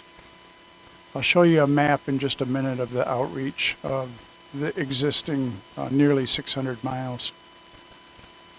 Any carrier service provider, any business, any school, healthcare clinic can lease this fiber. It's dark fiber. We do not put electronics on it.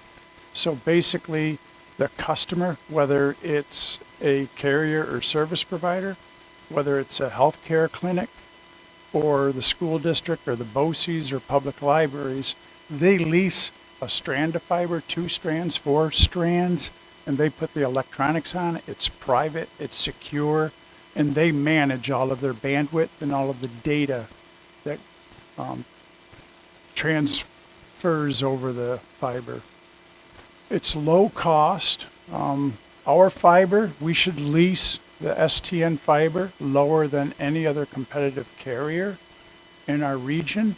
Again, we're not for profit. Our motivation from a financial point of view would be to break even.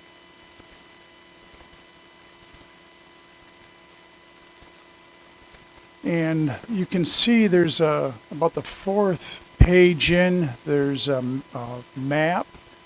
Green, the predominant lines are green with some red, but that's the Southern Tier Network as a top-down view. We are in 8 counties, Broome, Tioga, Tompkins, Yates County, Schuyler, Chemung, Steuben, and we have on the eastern side of Allegheny County, this infrastructure connects into there. In the next slide, you see it's again predominantly a green Google Earth overview, and that's predominantly the STN infrastructure as it exists today in Broome County and in the city of Binghamton area. We've been meeting with city officials, Jared, the mayor, for the past 4 or 5 months, discussing the Southern Tier Network, our purpose, our intent, where the fiber currently goes, and from there, Jared, the quadrants on the, yes, the slide after the narrative. Those are the Sure.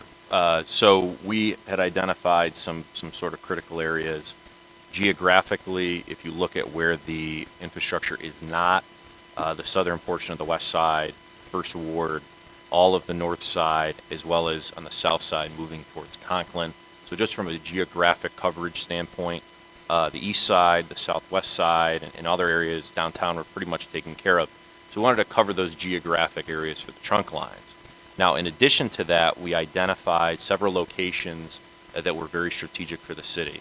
That was the 3 housing authority locations, NYSEG Stadium, as well as 67 Frederick Street, which is the Brandywine Business Park. So, potential redevelopment there.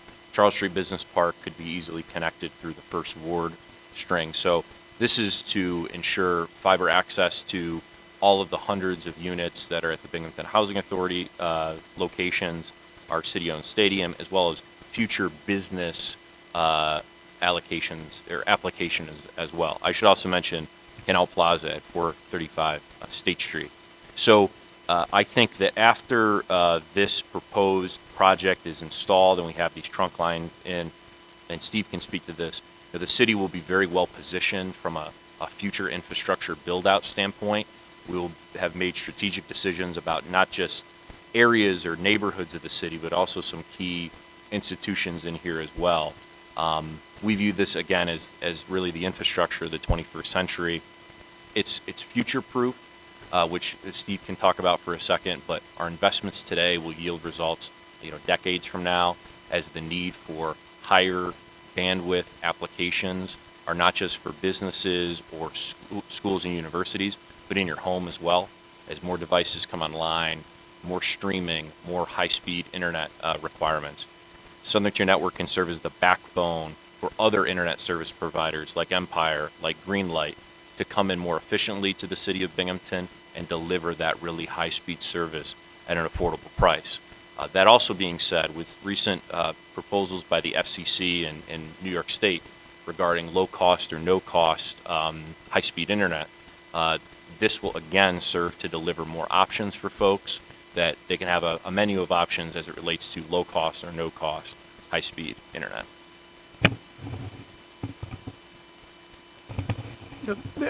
Well said, Jared. That provides a good overview of the purpose, the intent of the Southern Tier Network, middle mile, building it out, and attract carriers and service providers to lease the fiber so they don't have to go to the expense of building out, and bring services to where they currently are not. With that, Steve, have to take any questions? This,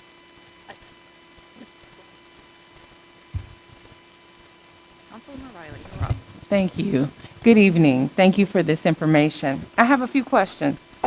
How does this align with what's been ongoing in terms of the Southern Tier 8 and our role as a Broome County entity? Are we then moving to our own project, or are we kind of working with the county agencies to plan out what will happen in the next few years? Sure. So Southern Tier 8, formerly the Southern Tier East Regional Planning Board, has provided some funding to Southern Tier Network for more of a regional type of build out. So this would be specific only to the city of Binghamton. We did not want to go too specific in terms of lining every street with this type of infrastructure. That's something that the internet service providers can do. So this, what's on the paper after talking with Steve and talking to some of the internet service providers, would probably be the extent that STN, with few exceptions, would be built out within the city. Maybe more in the future, but in the short term, this would be the extent. You wouldn't want to continually to run these trunk lines. Correct. So we're moving forward as our own, as a city. So then when we partner with other agencies, so for example, there was Greenlight. You brought up Greenlight, and they're spending, I think, $25 million to build here in the city. Those would be their fiber. So if we then lease fibers, as you mentioned, it becomes a revenue generating source for the city? Please clarify for me. So, Greenlight is committed to building out in the greater Binghamton area. Empire Access is also committed to building out in the Binghamton area. Both of those telecommunication carrier service providers lease STN fiber today to get from one community to another. For example, Empire will lease STN fiber to get from Owego to Binghamton.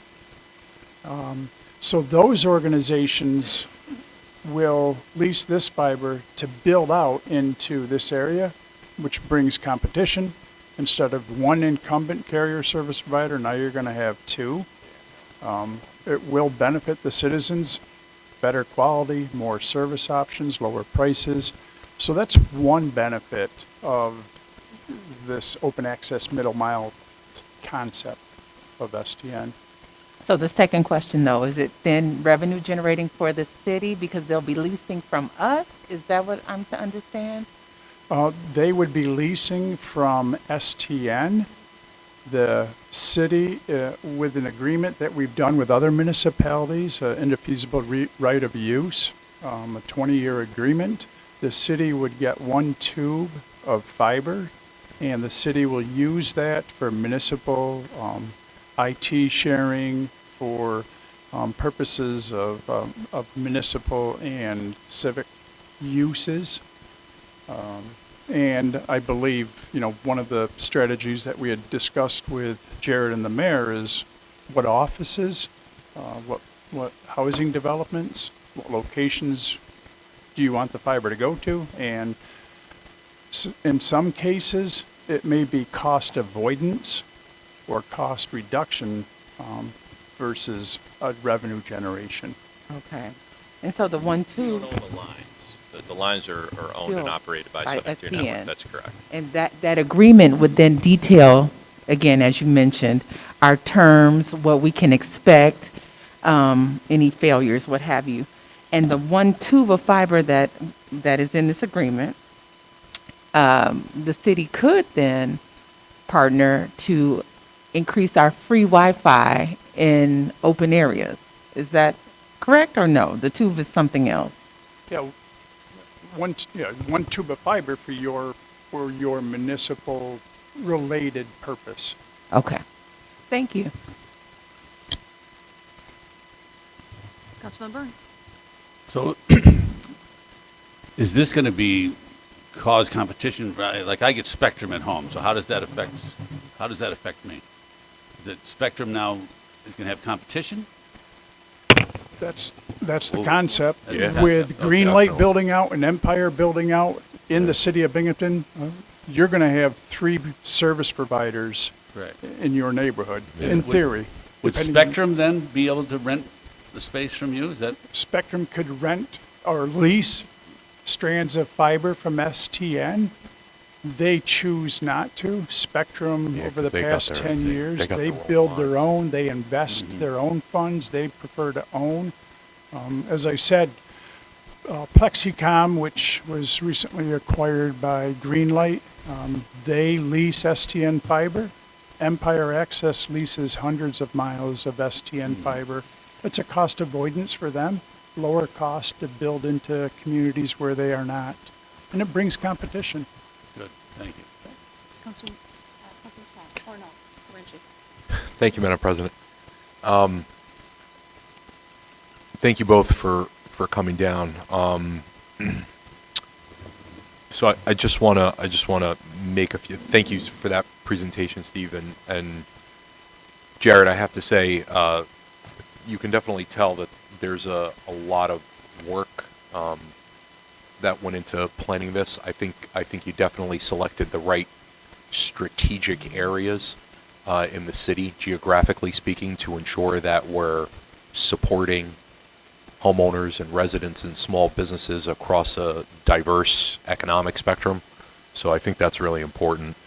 The second thing is as things become more electronic and digitized over time, I think it's kind of hard, understandably so, to see the importance of something like this right now. You know, for our residents, for our small businesses, for attracting additional business. I can tell you, fiber optic, I am like excited as anything. I have the company that I won't name, and I've been on Plexicon's waiting list for, I think, about 6 or 7 months, literally because of their ability to use fiber optic and get those higher speeds. So I think that's phenomenal. The fact I think that it's open source as well is really important because it can be assessed from a security and a privacy perspective, regardless of who's ever jumping in, so to speak. And we definitely need fiber optic here, so I'm really excited about that. The one question for either of you that I just wanted to ask, so I know you said that these main trunk lines are high capacity. Can you quantify high capacity? Typically, in Broome County, the backbone is 144 strands of fiber. Yeah. And some areas, it's 288, but primarily it's 144 backbone.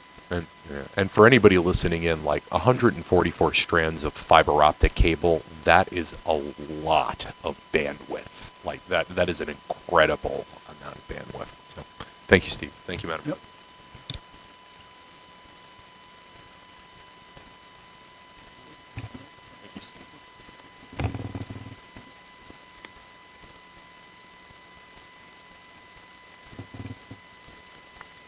Sure.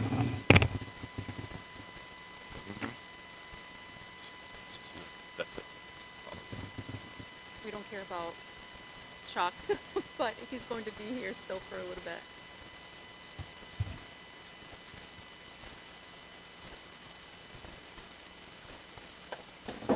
Hi. Hello, Thank you so much for your patience. How are you? I'm fine. And yourself? Doing okay. Good. Thank you. Okay, so we're just here to get to know you a little bit. Get to know me. Tell us, get to know you, yes. Right. Get to know, hear a little bit about what it is that you do. I know a couple council members had some questions, maybe. So what I'll do is I'll start by, I want to just thank the council here for obviously approving the position when it came up. It is an important position, especially with the climate of out there today and the difficulties in police recruiting itself, and the more difficult thing is in recruiting minorities for police departments. So I'd also like to thank Chief Zukoski and Mayor Richard David for also go ahead and bringing this position to the city. It is desperately needed at this time. I know, like, things like goals, I don't want to talk about goals. I want to talk about results. I'm not always goal-driven. I'm result-driven. So I think sometimes with goals, people just have conversations after conversations after conversations and nothing gets done. So I totally go on results. I started this job essentially on June 1st, so I'm going to just give you a few things that I've done from both aspects of the recruiting and the outreach. So starting with recruiting, the first thing I did was I came back and I looked at the list of people that had taken the police exams over the last few years, and I identified some of the minorities that I had asked to take the test back in 2016, and the ones that didn't continue on towards this path I reconnected with, and I've had a few of them come into the office, and I've gotten them to already sign up for the next test that will be in 2022. So one of the first things I did is to just try to get the people that wanted to be police officers to continue on that path. It's a good path. For the existing test that's out there now that just came back, I connected with some of the minority people that are on that list. I've had them come in and stress the importance of them to be able to prepare and be ready to go on to the next portion of the test, which is the physical agility. And that's the portion where I figured out, looking at the stats from the last few tests, that's where we're losing our people.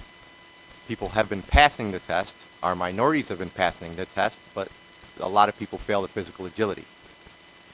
So I made a conscious effort to reach out to the minorities in general to make sure that they're going to get prepared for this next step. And this Wednesday, for everybody, I will be doing 2 sessions, one at 1 and one at 6, to prepare them for the next portion of this process of becoming a police officer. It's important for all of the people to be ready to go to this next step. I will continue on with the recruiting as the next test gets near. I will be going to all the universities and usually within an hour away. I've reestablished with Broome Community College already, where I spent a lot of time back in 2016, speaking to people in classes, doing job fairs there, and etc. I identified the portion of our testing with the actual giving of the tests and maybe not scoring well on the test in the minority community. So I've been speaking with Dr. Bryant and Dr. Jones from the Diversity and Equity and Inclusion Department at SUNY Binghamton. And at this point, we're working on a path where they will come in and possibly be able to write a grant for themselves, and they will be doing some of the test preparation, I hope. Everything looks good. We've had some conversations with people at the University of Buffalo State. They do that right now for the City of Buffalo Police Department, and it seems to work well, and we're looking to possibly model that. Being prepared to take that exam is a very important step. They will also work within the community to get this done, so that's just another thing on the recruiting aspect that we're looking at doing. Outreach, obviously I'm a big believer in for people in the future to want to do this job, they have to see police officers in their neighborhoods, and they have to see them in their schools, and they have to have good conversations and good relationships with them. Before I left, I had 3 officers going into the Binghamton Boys and Girls Club a week just to hang out with the kids. You had to go there, you had to engage, just couldn't go there and just sit around and do nothing. That program worked well. I don't think it's been going for the last few years, so we've committed at this point where we're going to put, when school gets back, hopefully 2 officers a week in the Binghamton Boys and Girls Club after school program again, and hopefully 2 officers with the Urban League after school program. So I outreached with them 2 communities there. Also spoke briefly with the Binghamton Housing Authority. I have some minority gentlemen in the area that are interested in possibly working with them on some kind of youth programs, mentorship type thing where they could see some successful minorities in this community and from this community to give them a better look that probably is being focused on maybe the Saratoga Terrace gym. Just another part of the outreach to bring those 2 together. Just because everything isn't just within that community, I've also sat down with Helio Healthcare. And when I sat down with them, it was about our current drug epidemic that is going on. And it's important for this police department to have other alternatives when they're dealing with the community out there. So Helio Health basically said, you know, here's the alternatives as far as people getting help on the street right there. So if we have officers that are coming across people that want help right then, they now have the telephone numbers of the people at Helio Health, and they can transport those the people requesting help right to the facility right here in Binghamton. As far as other little things, upward education is big in my mind for police officers. So existing police officers, I think, always could use more education. So for those officers that have their 60 credits or their 2-year degrees at this point, I've contacted and had meetings with Cayuga College, who offers a great online program towards your bachelor's. And they will be down a couple of times in the next few months to talk about their program. But they're willing to give a bit of a discount during their program. If they can get 6 officers at a time to do the course, they'll give a 10% discount on what it would cost to complete their education and to get their bachelor's degree. So I take this job serious. And like I said, I've been doing this since June 1st. I have a lot more things to do. But I'm going to make this successful, and I'm going to bring these numbers up. And we're going to be a better place. Thank you so much. So you've been busy. I have. Thank you. It's great to have you back. Just curious, when we were talking about the outreach and specifically places like Boys and Girls Club and so forth, can you just talk a little bit about what would that look like? I know you said, being engaged and not just standing there. What does that look like? Yeah, so what you do basically as an officer, you're going to go there. It's usually a 3-hour program. We're going to run it like 4 to 7. You don't have to be in uniform. You can be, in your regular clothes, or you can be in uniform. It's up to you. But when you go there, usually around that time, they're doing some game room stuff. They have some arts and crafts. They have some gym time. Depends on what age you are.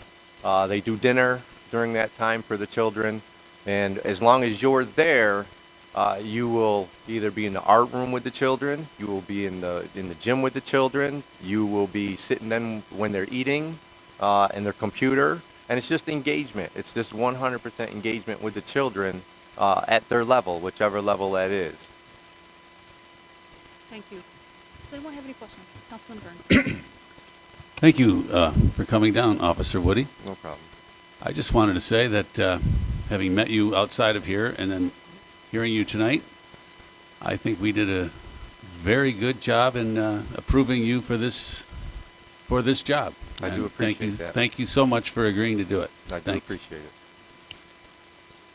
Anyone else? Councilwoman Freeman. Madam President, thank you again for coming down. Sorry for my Thank you for voice. having me.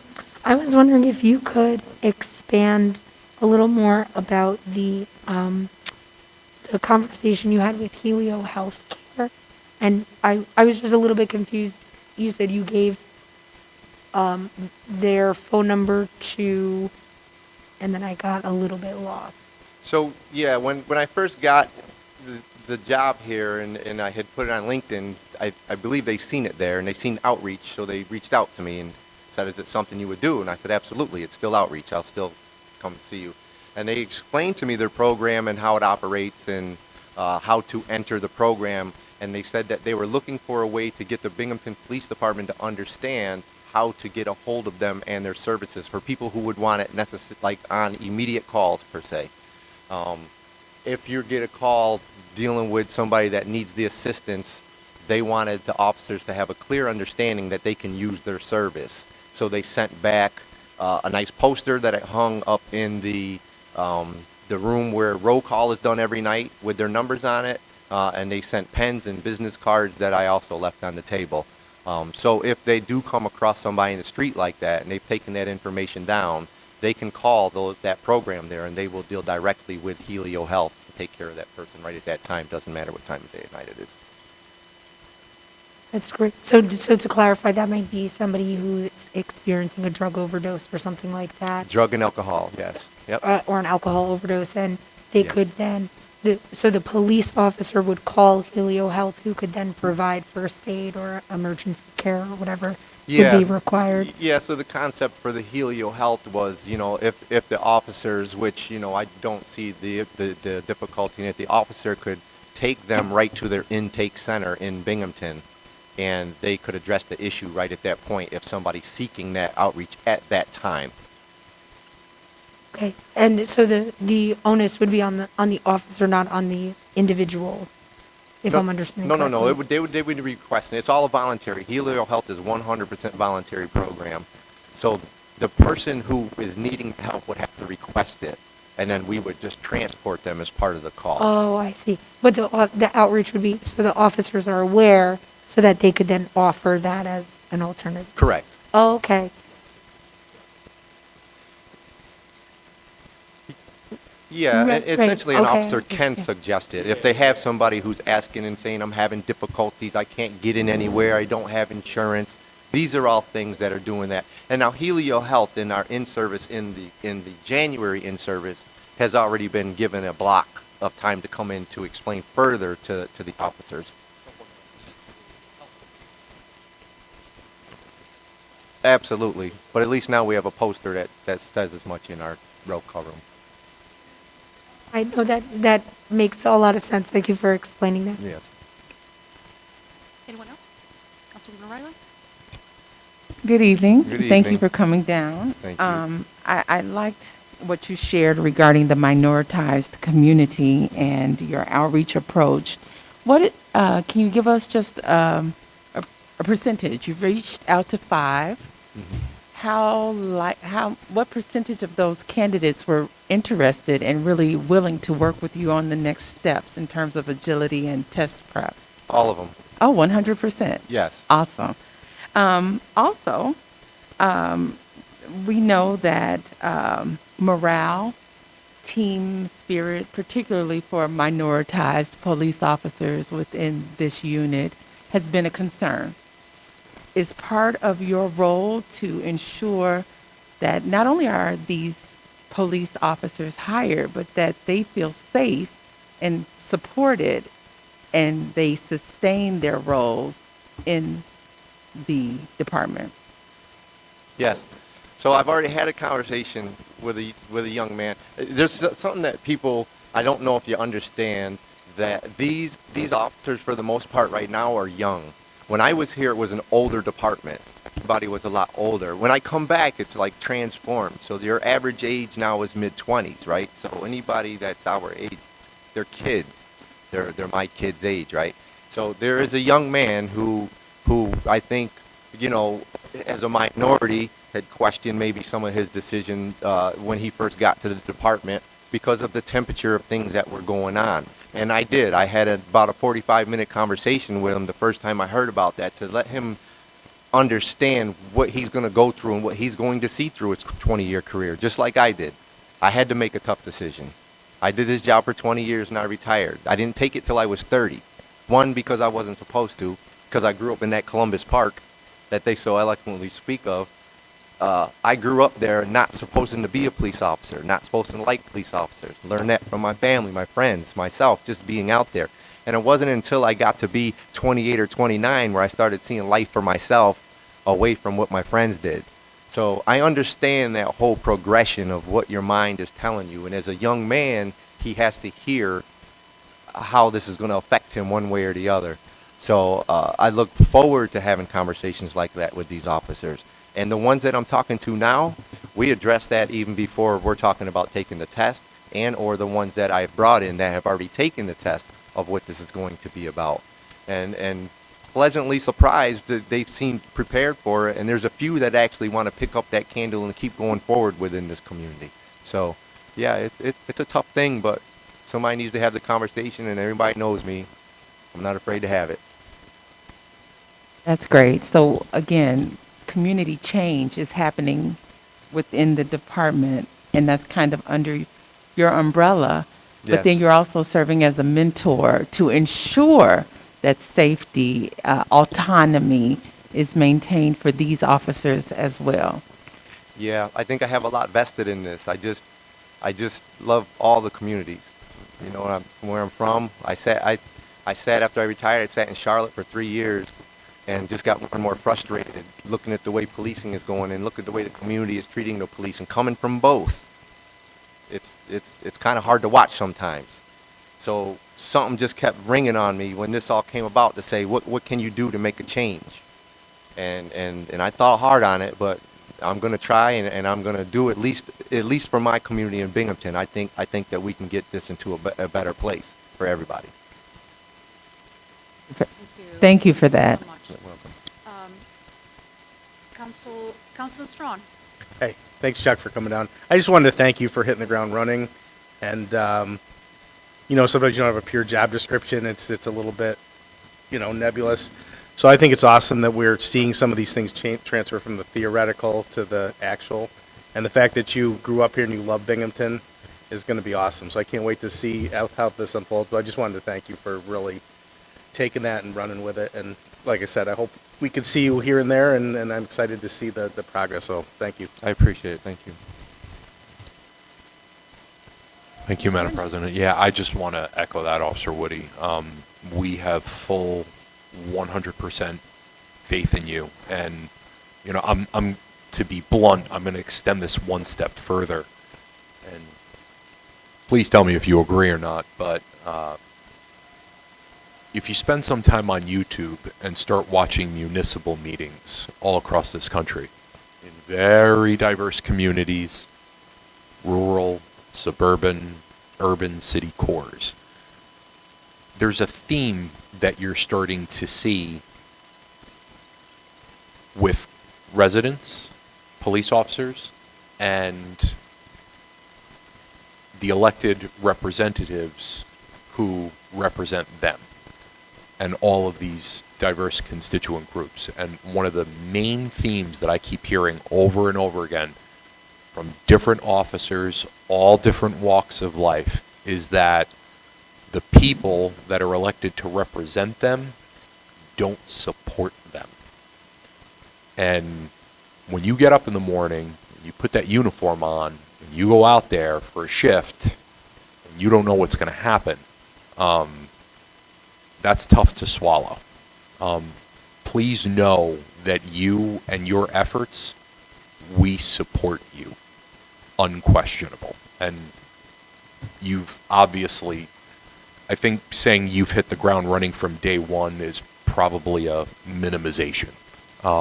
So just keep doing what you're doing, and we're here to support you in whatever way we can. And I'd like to say thank you, and I'm pretty sure that the Binghamton Police Department would thank you for those sentiments. Thank you. Thank you so much. Thank Have you. a great night. Thank you.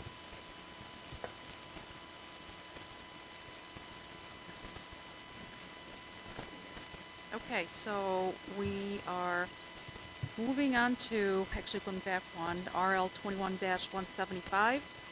All right, Chuck?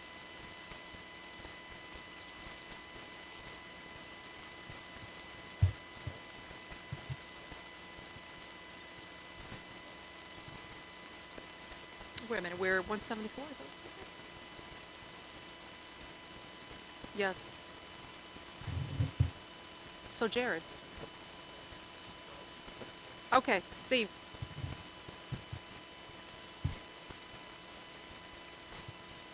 So Steve, you're speaking to 164, correct? Correct, Okay, 21-164. Thank you for your patience. Yeah, no problem. And basically what this is, last year when COVID started and we got the CDBG and ESG COVID funds, we sort of guessed how long those contracts would need to run. We ran the YWCAs for a year, but recently we gave them additional funding that had come through, that already came through City Council and was approved by you guys. But at the same time, I neglected to think about extending the contract period, which ended June 30th. So this is simply an extension for another year for the YWCA's existing contract. It is no additional money other than money that's already been approved. Any questions or comments? Councilwoman Friedman? Madam President, thank you for your patience. I know this has been a very long meeting. It's not over yet. Could you just explain to us why this is expedited?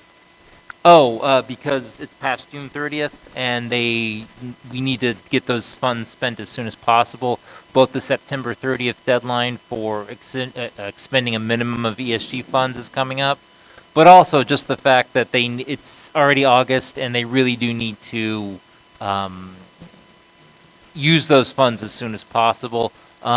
Many agencies are hesitant to spend money until the agreement's extended or officially recognized, so that's sort of what we're facing now. The sooner we can get that done, the sooner they can get that money approved. This money, the additional money for the contract and the extension, is to provide funds for street outreach, and this includes providing funds for individuals in hotels, homeless individuals being kept in hotels to keep them away and safe from the streets. Okay, so just to clarify, they're unable to spend these funds until the contract is extended? That's their prerogative. No, legally, that's their prerogative on that until they are legally allowed to have the contract extended. I understand why they might be hesitant. I don't know if we would necessarily hold them to that, but it's up to each agency on how they wish to interpret that. Okay, thank you for the clarification. Other questions? Thank you, Steve. Thank you. Okay, so now we are going back to 174, and that's Jared.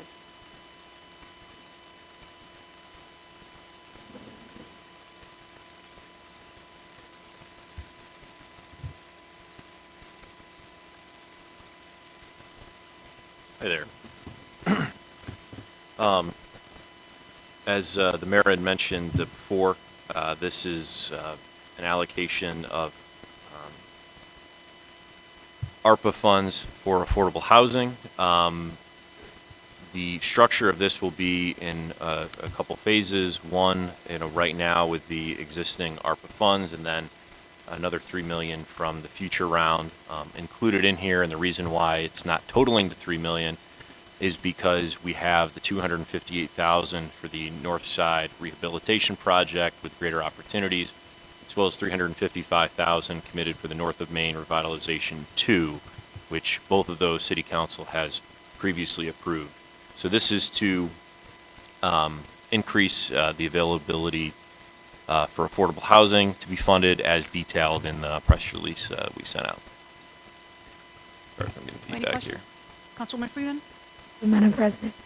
Hi, Jared. I haven't asked you a question yet. Hello.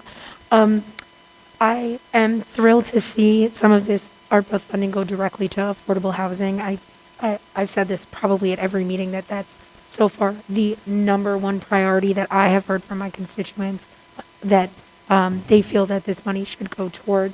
So I'm wondering if you have a sort of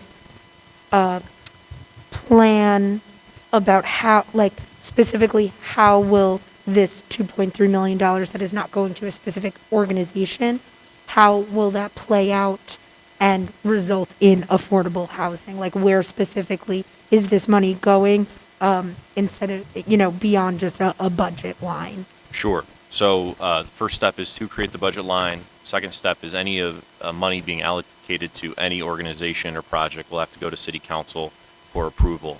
But this is sort of a starting point.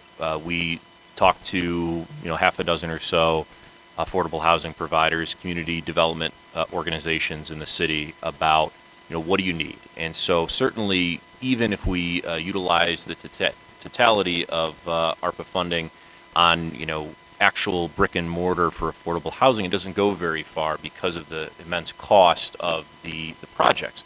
But if we can be the bridge funding for these organizations that are chasing federal and state grants, a lot of the time it's a few $100,000 in pre-development costs or $1 million that makes the difference between these projects moving forward or not. That's really where we see the role of the city. In the past, we've been hindered a lot by really onerous requirements for use of our home funding. But, with this non-restrictive type of funding, if an agency, whether it's Family Enrichment Network or SEP or YWCA comes to the city and says, we have a project, we have some funding streams, but we have this gap. This can be that gap funding that can make the project a reality. The city's only investing a portion, but it actually will yield new affordable housing units. So that's another key portion of this too, is that it can't be for rehab of existing. This has to create new opportunities, new units of affordable and senior affordable housing.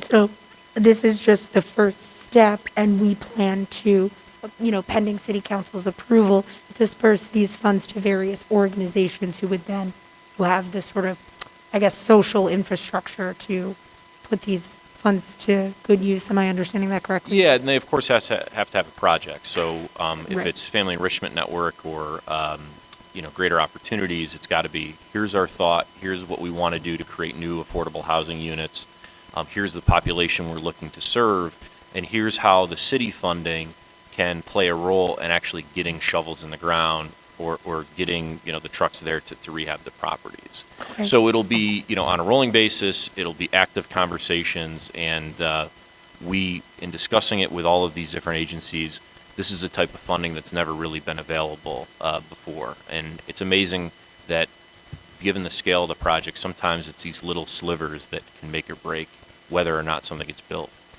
Right, absolutely. And so that would be on an application basis, like organizations would apply for the funding and then be awarded? Yeah, The- but, sure. And I think that because, any type of project that would yield significant affordable housing has to go through the city's planning approval process. They would have to interface with the city at any point, or at some point anyway. So these will be ongoing conversations. Certainly when they're applying for state grants through Homes and Community Renewal, they seek either funding from the city or letters of support. So it'll be something they'll be coming to City Hall, discussing their projects, and we can find a way to make sure that it's new affordable units, they're adding to the population of them, and that we can support them. Right. Making sure that they subscribe to the restrictions or the guidelines, I should say, provided by our. Their financing is the biggest hammer in all of this, that when they get those affordable housing tax credits, those are checked. We're very secure in knowing that those will continue to serve out. It's not going to be converted into student housing or something. Right. Okay, great. Thank you. Anyone else? Thank you. Thank you. Okay, so we have Chuck up next, and for RL 21-175.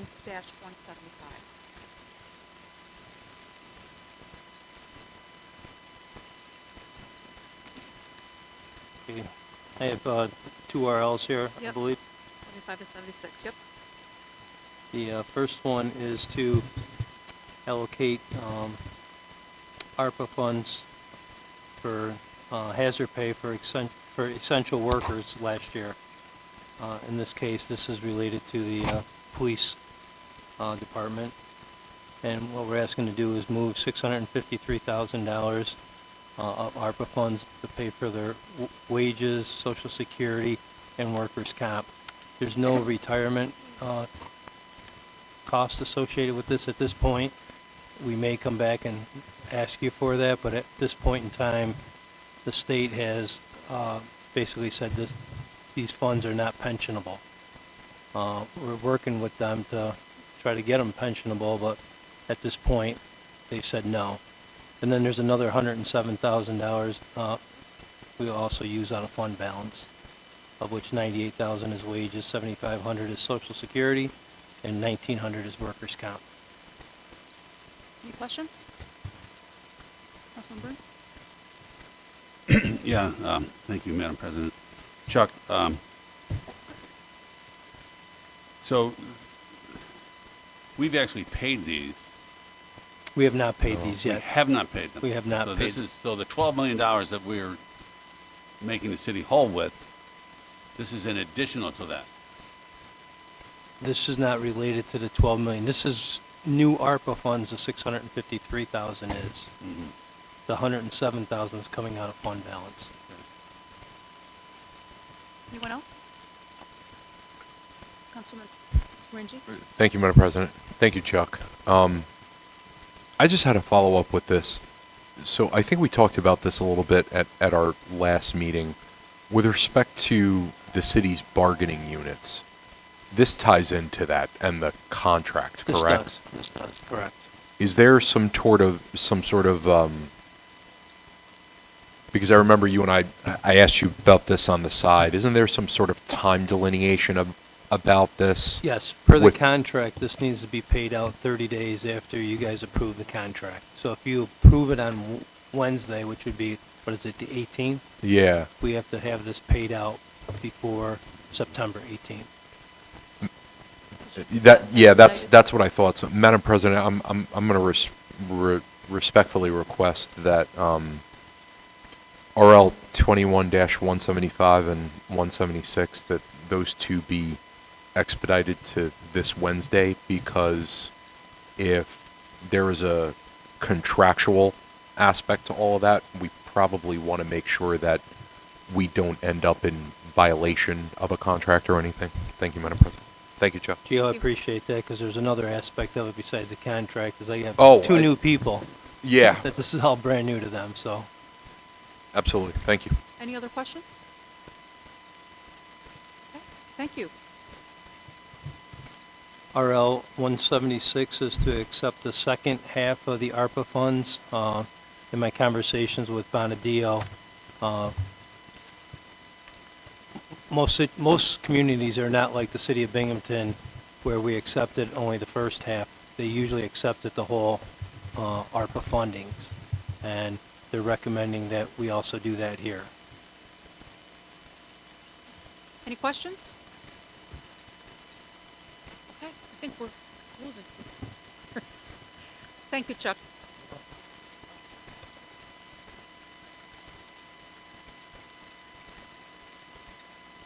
Moving on to RL 21-163, is that you, Ken? 163? Yeah, this is regarding the Bates Troy rezoning. I think there was just a little miscommunication with the RL. We had an original RL, that's why it got referred to the Planning Commission. The Planning Commission has referred it back. At your last meeting, you scheduled the public hearing on the rezoning, but somewhere in the midst, the RL didn't show up. So it's coming out again. You should be signing it out tonight. We can prepare first read legislation for Wednesday night for after the public hearing. But I think Ms. Campbell was here before answering all your questions. Yes, she was. Right. She is at another meeting tonight. She said if somebody else has a question that you've had in the interim, please let her know, and we'll get back to you immediately. Thank you.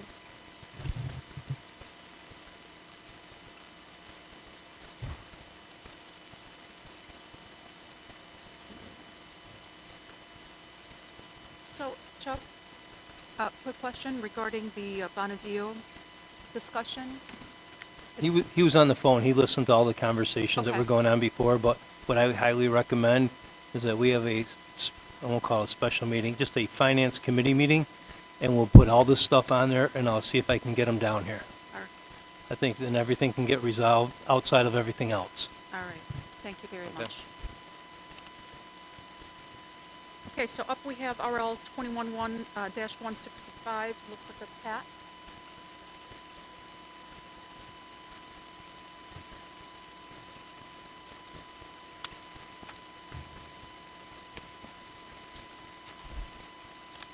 Hey, so this is the tennis court project at Rough Park is wrapping up. There were plaques on the fence before the project, and they never have gone through council to be approved. Speak up just a little bit. if you don't Sorry, mind. so they had never gone through council to be approved. So as we're gonna reinstall stuff here, I just wanted to make sure it was all above board. Okay, thank you. No questions? Okay, let's move on to the next one, 167.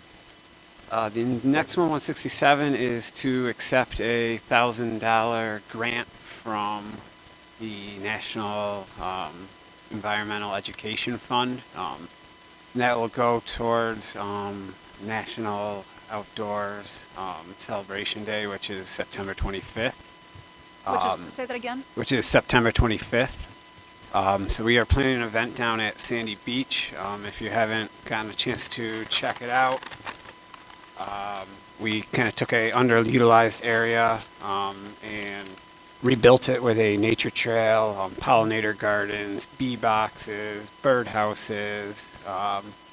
It's really coming together as a good project to allow us a nature area within the city.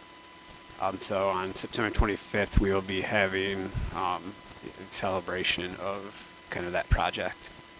Great, thank you. Do you have any questions, anyone? Councilman Freeman? Thank you, Madam I President. know what's coming. Well, I see it's time sensitive, so you put that in there. But I wanted to say that this is, this is what I studied in college, was ecosystems and environmental science. So I was like geeking out, reading through all of the science and stuff. But I did want to clarify, it says that these are for an event that will be on September 25th. So in accepting the $1,000, we do throw an event as part of the deal, but the funding can actually be used towards the project. So I was going to use some of it for the signage. And So that will be permanent sign or semi-permanent signage, not just for that event in September? Yep. Okay. All right. And it's time sensitive because? So we just got the grant, and I want to make sure that we have everything tied up by September 25th. So that's the only reason I'm asking to expedite it. Okay. And there was, speaking of dates, I assume this is just a typo, but on page 12, the date, it says the performance period for the sponsorship begins on September 18th, 2020, and ends on October 3rd, 2020. That would be a typo. A typo, on their, okay. Yes. Just a second. All right, thank you. Yeah, no problem. I do want to thank, we have Cam and Anna, two eco students at BU who have kind of spearheaded this, and I feel it's important they get the credit 'cause, they've done a really nice job. Thank you. Okay, moving on to RL 21-168. And for that, we have Councilwoman Friedman. Thank you. Let me. Okay. Of course, this is like the first time this year I've presented legislation. I have no voice, of course. Okay, so this was a piece of legislation that I had been, I had mentioned at a couple of previous meetings where I was looking at the code, the city code, and the only section or the only clause that I was able to find that specified that public comment was only available, only allowed at regular business meetings and not special business meetings, was just 6 little words of the first clause of Section B says, except in case of special meetings. And then it goes on to list the articles of the meeting. And I think that, I'm in agreement with everyone that we want to make it as easy as possible for our constituents to get in contact with us and to be able to participate in local government. I personally do not see any reason why we ought not to have allow public comments at special business meetings, especially given the fact that we do often have special business meetings. The impetus for this was the July 26th special business meeting where members of the public were quite upset that they were not able to participate in public comment. And while there were a lot of factors that led to the chaos of that meeting, I think this could be a small way to assuage that and prevent situations like that in the future. And also just allow another opportunity for our constituents who do come to the meetings to be able to speak to us. I'm curious to hear your thoughts, if anybody has any, questions, comments, or reservations about this, because I would like this to be a collaborative process moving forward. Councilman Slim, do you have your hand up? Thank you, Madam President. I like it. I support it. Madam President, can I jump in for 1 second? Just this is a process question, not how you decide and whether you decide public comment at meetings, but just amending that section that you're considering won't accomplish that. Right? Special meetings are specifically defined in your charter by section 26-2. Right? There's a whole definition of what a special meeting is, how it's called, what the agenda is for it. It's limited to what's actually in a notice. It's not the same agenda as a regular meeting. Regular meetings are separate, right? So you can't turn a special meeting into a regular meeting, otherwise it's just becoming the same as a regular meeting. For example, the organizational meeting is a special meeting. You don't have public comment. The mayor presenting the state of the city is a special meeting. You don't have public comment. So you can't just take that one section out and make public comment applicable to all special meetings. It potentially affects, are you doing it? So for example, at a special meeting, the only thing you can discuss is what's on that agenda, what that particular item is, right? So for public comment, is it going to be limited to that item? Remember, public comment isn't a right. It's not something that's in the open meetings law. It's something that is provided by a legislative body if they allow it. Broome County doesn't allow it. New York State doesn't allow it at their legislature. The United States Congress doesn't allow it, right? So it's something that needs to be defined. You need to have the rules and regulations related to it. Again, whether you do it or not, that's entirely up to council, but there is a procedure to be able to do it. You've got to amend section 26-2, you've got to amend section 26-5. Like again, are you going to allow all public comment if it's a special meeting that's only related to one piece of legislation? Are you going to allow it when it's first read legislation, or is it second read legislation where you're going to allow it? If it's second read legislation, is that going to change your decision as to whether or not how something is held over? Right? Because it wasn't an issue before because you didn't have separate public comment for it. So there's actually a lot of issues that go into it. And I actually think you should be addressing not only that particular issue at a special meeting, but expanding on what are the rules for public comment. For the last, 20 plus years that Brian Seacrest has been here, and I've been here for 15 and a half, we didn't really need rules. It was fairly straightforward. We knew what the rules were. Everybody abided by them. Those seem to be being questioned now. So you probably need to sit down and go through what are the rules and regulation of public comment. Again, this isn't something, it's not a right. It's not in the open meetings law. It's not something that you're required to do. So I think you can do this. I think it probably goes to the rules committee where we can sit, go through all of these issues. The majority of council can kind of decide how they want to address them. And then we figure out how to amend the code to make that possible. That's procedural. But that's how you do it.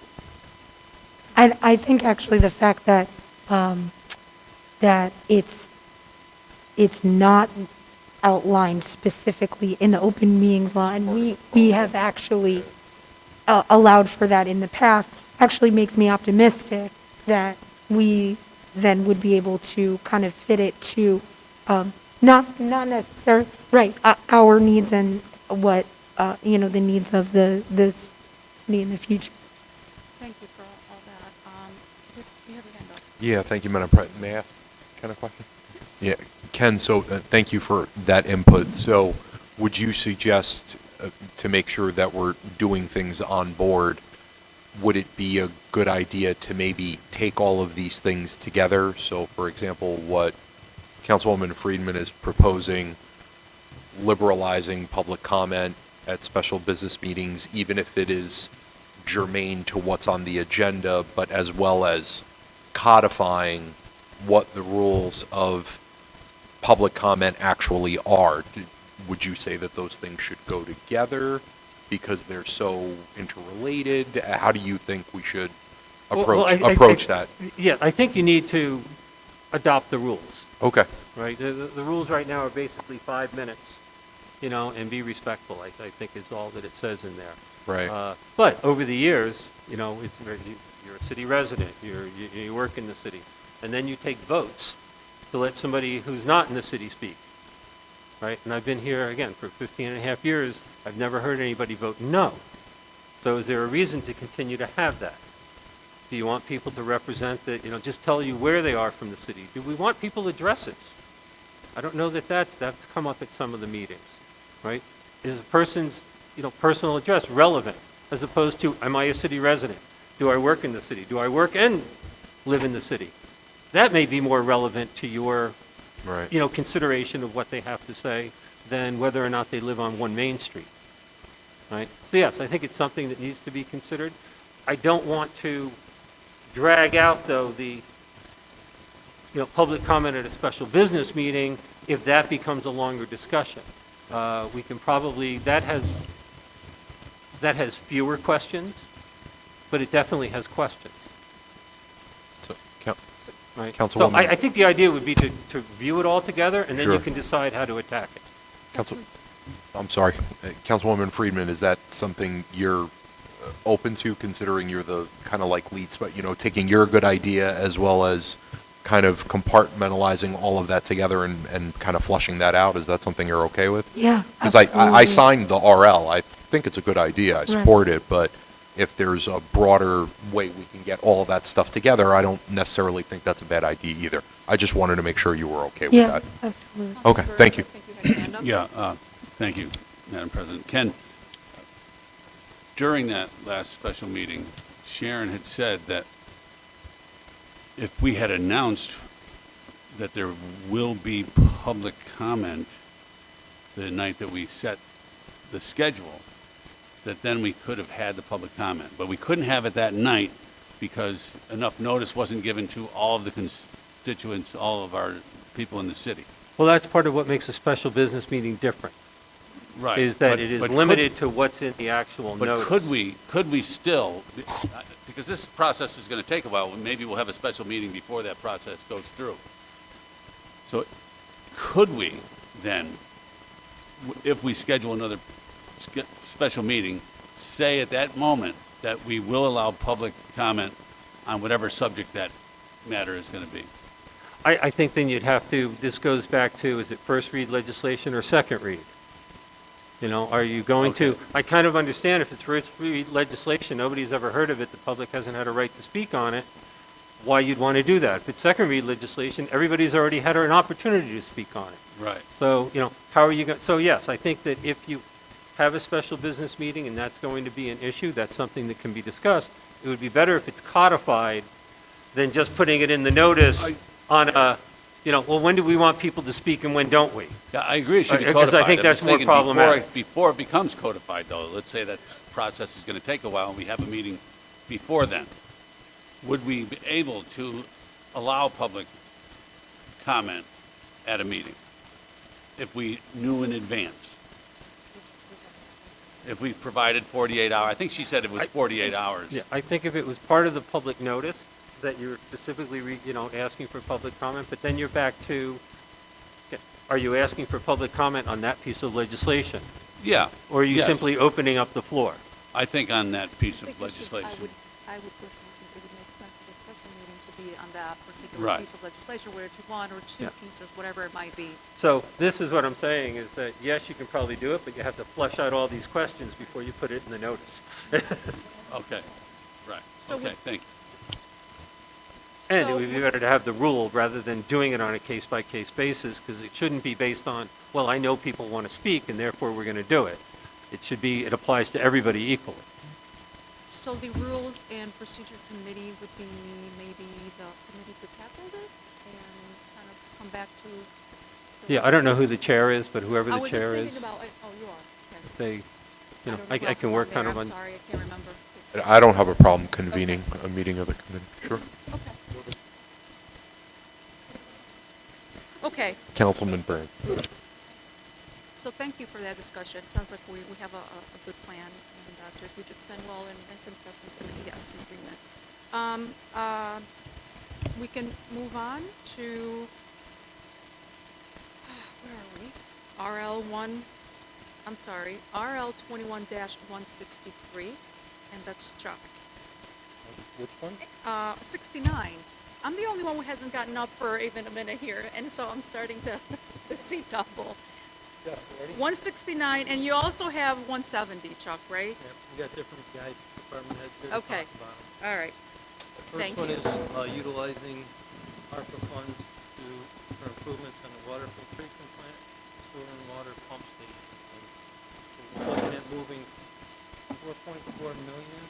I think 2.6 million is going to the filtration plant, 400,000 to the water pump station, and 400,000 to the sewer pump station. Is that correct? Correct. Jeff, you want to explain to them some of the things we want to do here? Sure. Has everyone seen the list that we have that's been presented? All the red on it. Each of these are projects we're going to try to go through with this money. One of the big ones at the filtration plant is a filtration media replacement. This will be with an engineering firm. It's a pretty big job. It's something that hasn't been done at the plant since it was built in 1960, at least not 100%. This media has a life expectancy of about 20 years. We've made it 60. And the plant's still running at full operational capacity. So this project has been something that's been years in the making. And I'm really happy to get a chance to finally tackle something this big. This is an excellent opportunity for us to get ahead of the curve so that there's not a bigger problem later on in the future. Each step along the way are different things that have come up that we try to do piece at a time. There are a lot of smaller projects involved with this overall plan. Usually we'll try to handle them one piece at a time, what we can, what budget allows. This is going to allow us to knock out a lot of projects in a very short time, which will set us up for success in the future. Some of these new chemical feed pumps. Chemical feed pumps are probably one of the most important pieces of gear we have. They are what dose the chemical into the water. We need high quality pumps that will do this 24 hours a day, 7 days a week, nonstop. Getting some new pumps in a couple of the pump stations. Instead of counting on the one good one and the one that kind of runs on Wednesdays, it'll take away those situations and give us better dependable gear that we don't have as much overtime calls on to watch it and things like that. So there's a lot of improvements in this package right here. Sewer, we're looking at two fairly big projects that have been earmarked for a while, but we never seem to have the funds to get them done, and they're not very high priority. Trout Brook Gate grate replacement. It keeps debris from flooding the first ward. Behind the school, that whole grading system, the grates are paper thin now, and they've needed replacement for a while. This will allow us to just go ahead and tackle this project and knock it out, so it's not a concern, things like that. Frederick Street Pump Station is there's still some development behind that. I won't say it's a perfectly ready to go project, but it's something that we recently had a major issue in.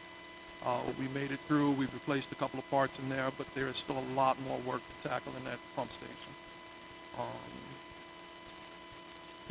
That's what all of these projects are. I can go through each one if you're interested, but in a nutshell, each one of these are things that we try to handle a little at a time, that we're finally going to be able to just hammer out and get them off the list.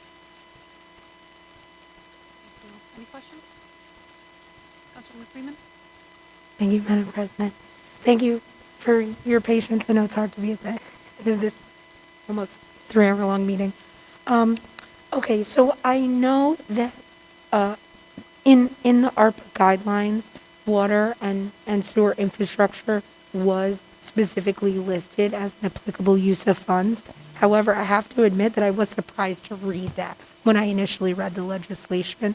And so I hear that, these are things that there hasn't been money for now. You can knock out a whole bunch of projects at once.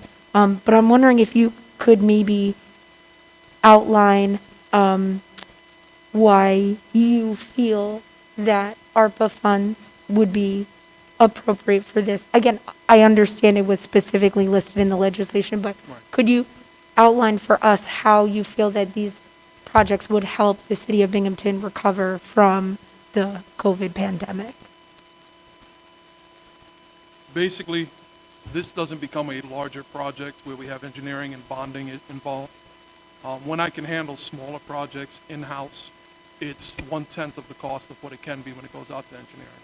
If I was to take something like this, I could probably add another 2 pages of small incidentals that need to be accomplished, and it would become a huge project. I don't see the need for that. When it's something smaller that can be done, there's a cost savings to be had for everyone. And there's just a sense of achievement for my entire crew when we get these small projects and knock them out. So the benefit is to the water plant. The benefit will be to sewer pump stations and flooding issues throughout the city. There's a lot of benefits to be had that do benefit the community. Any improvements I make at the drinking facility is just, a pretty good goal. and anything that I can keep off the list that will hold us up or cause an issue at 3 a.m. is another worthy goal. I guess that's, the best way I'm going to answer that without getting into his expertise with funding and why it's from this pot and not that pot. Sorry, I turned my mic off by accident. All right, thank you for that explanation, and I know this isn't like specific, you didn't write the ARPA legislation, and you saw an opportunity here. I was just wondering, I was just looking for clarification, so thank you. Anyone else? Aviva, let me answer a little bit more questions related to what you said. This is another way to get money back into the economy quickly, okay? And people that are not happy with the water and sewer rates over the years of going up, this is going to help mitigate that happening in the future. And that's another big key here is that these aren't items that Jeff, give us $4 million worth of work. These are things that he's talked to us about for years, things that we had to do that we didn't want to bond for to increase the prices. This gives us the opportunity to fix a problem in the city of Binghamton and help the residents going forward. And everybody needs water. Thank you, Chuck. Councilwoman Riley? Thank you, Council President. Since the mayor was here earlier, he did kind of convey, so for example, the $6 million that was discussed in the press release was $3 million from this chunk and then $3 million from this chunk.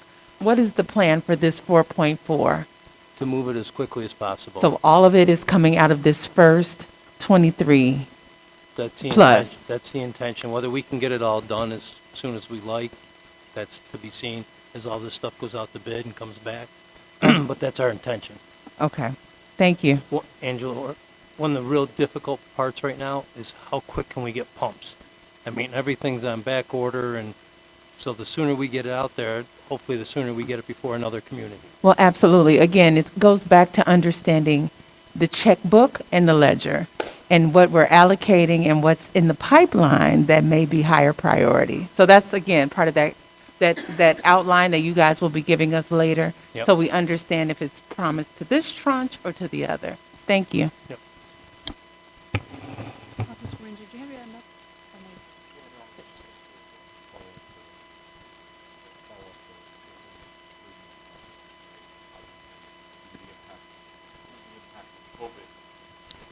Due to the impact of COVID, a lot of people are in positions where they have been able to pay their water bills. So insurance is responsibility for water infrastructure in the city when revenues on the water side are decreased due to those very understandable reasons. I think that's also very important. COVID-related impact because they have been making sure that we're maintaining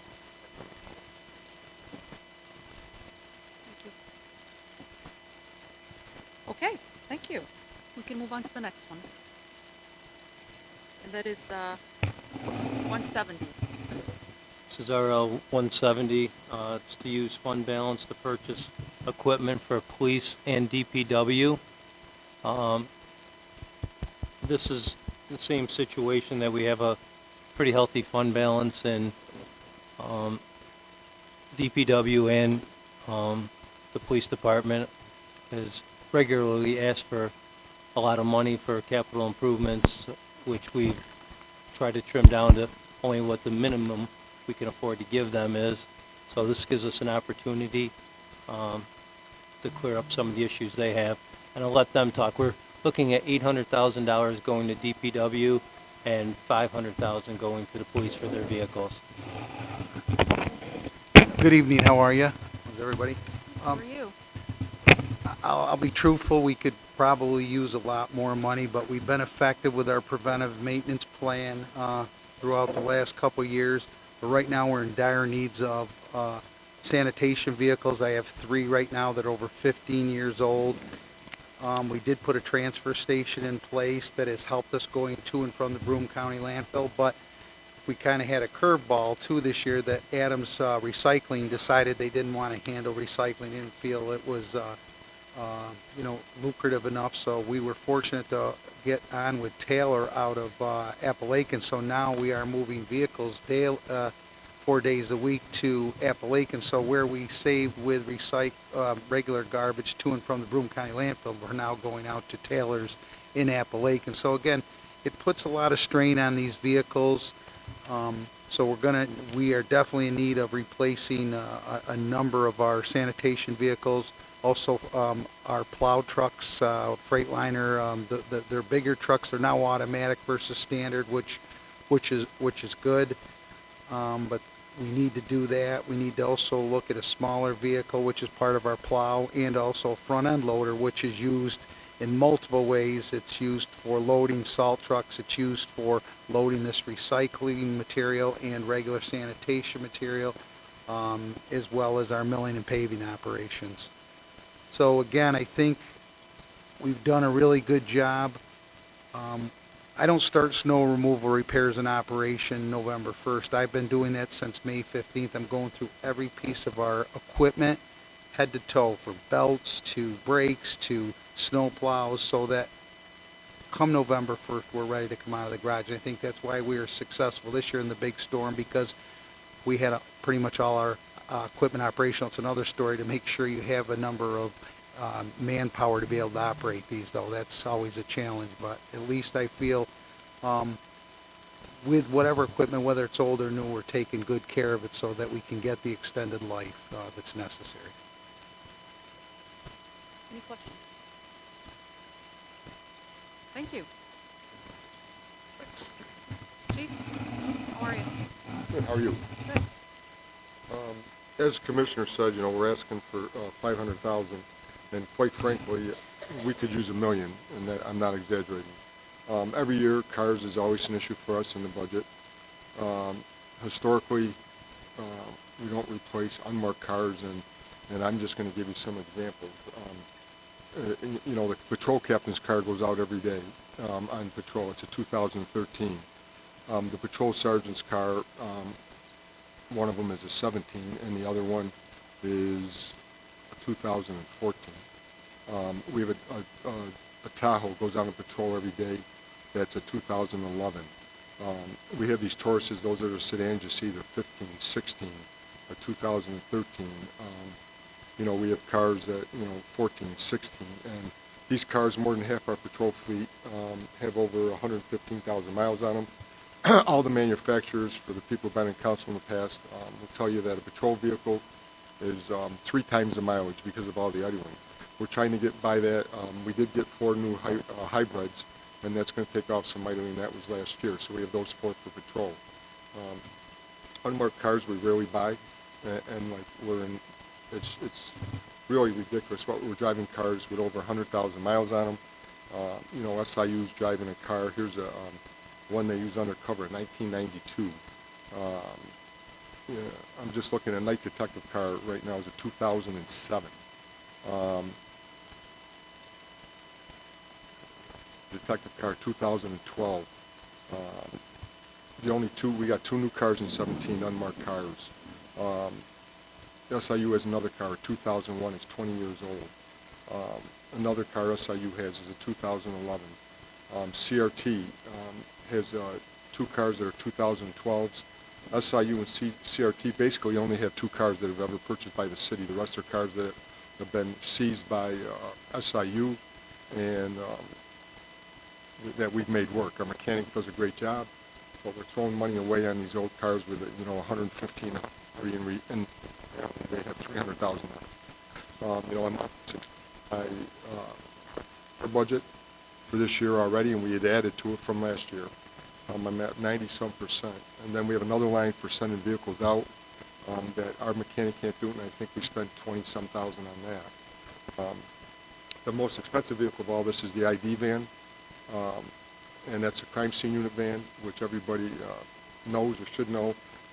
Crime scene this is very important in prosecuting crimes. We can be there for hours and hours.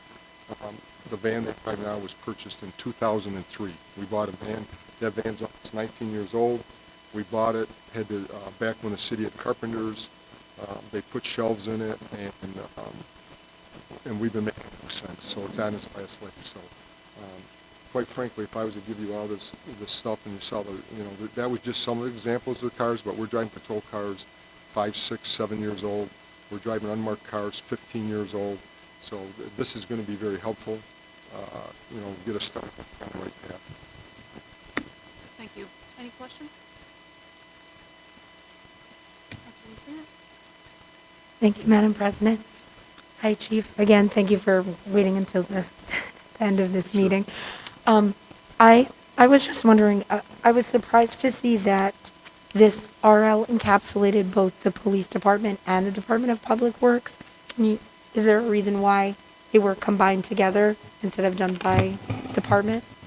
They were actually going to be all three combined. The ambulance was also, when we initially started it, and that ambulance, we had that issue, when was it, last week, that we had to get that thing taken care of. So that was the intention, but we were moving all the money at once. That was the reason behind it.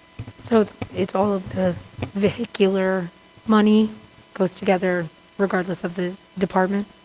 In this case, we're using altogether $1.5 million worth of fund balance between fire, police, and DPW. And we've been talking to everybody for months and trying to come up with, what do they need? And I gave you a list of everything here.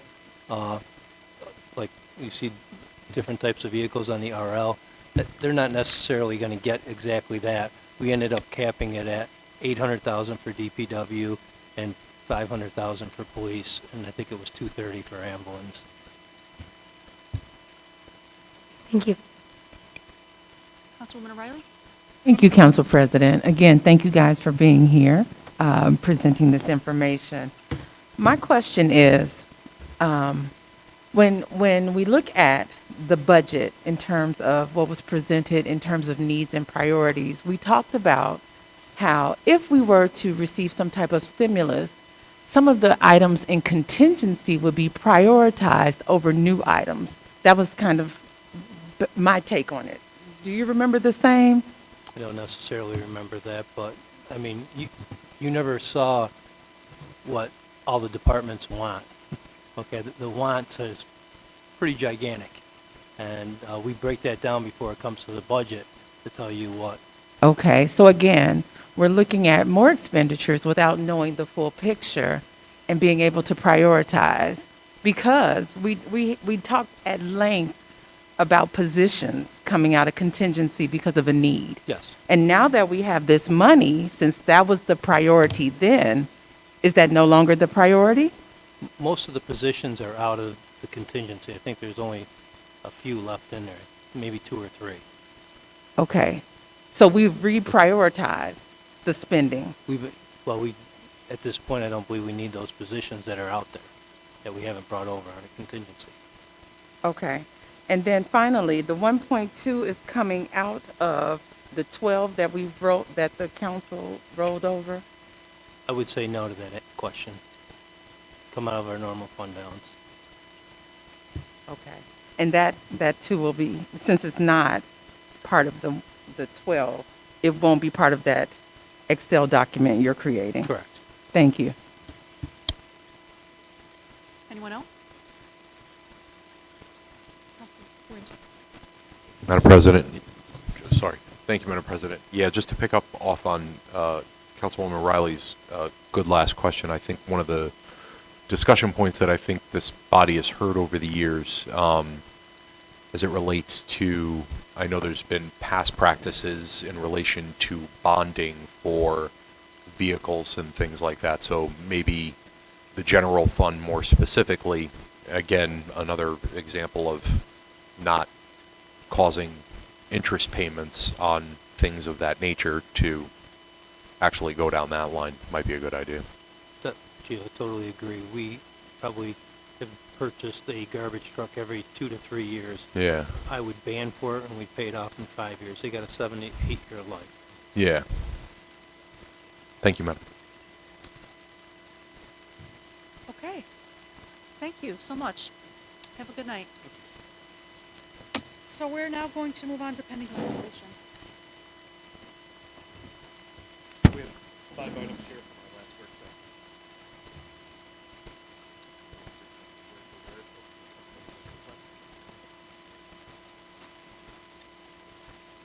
No questions?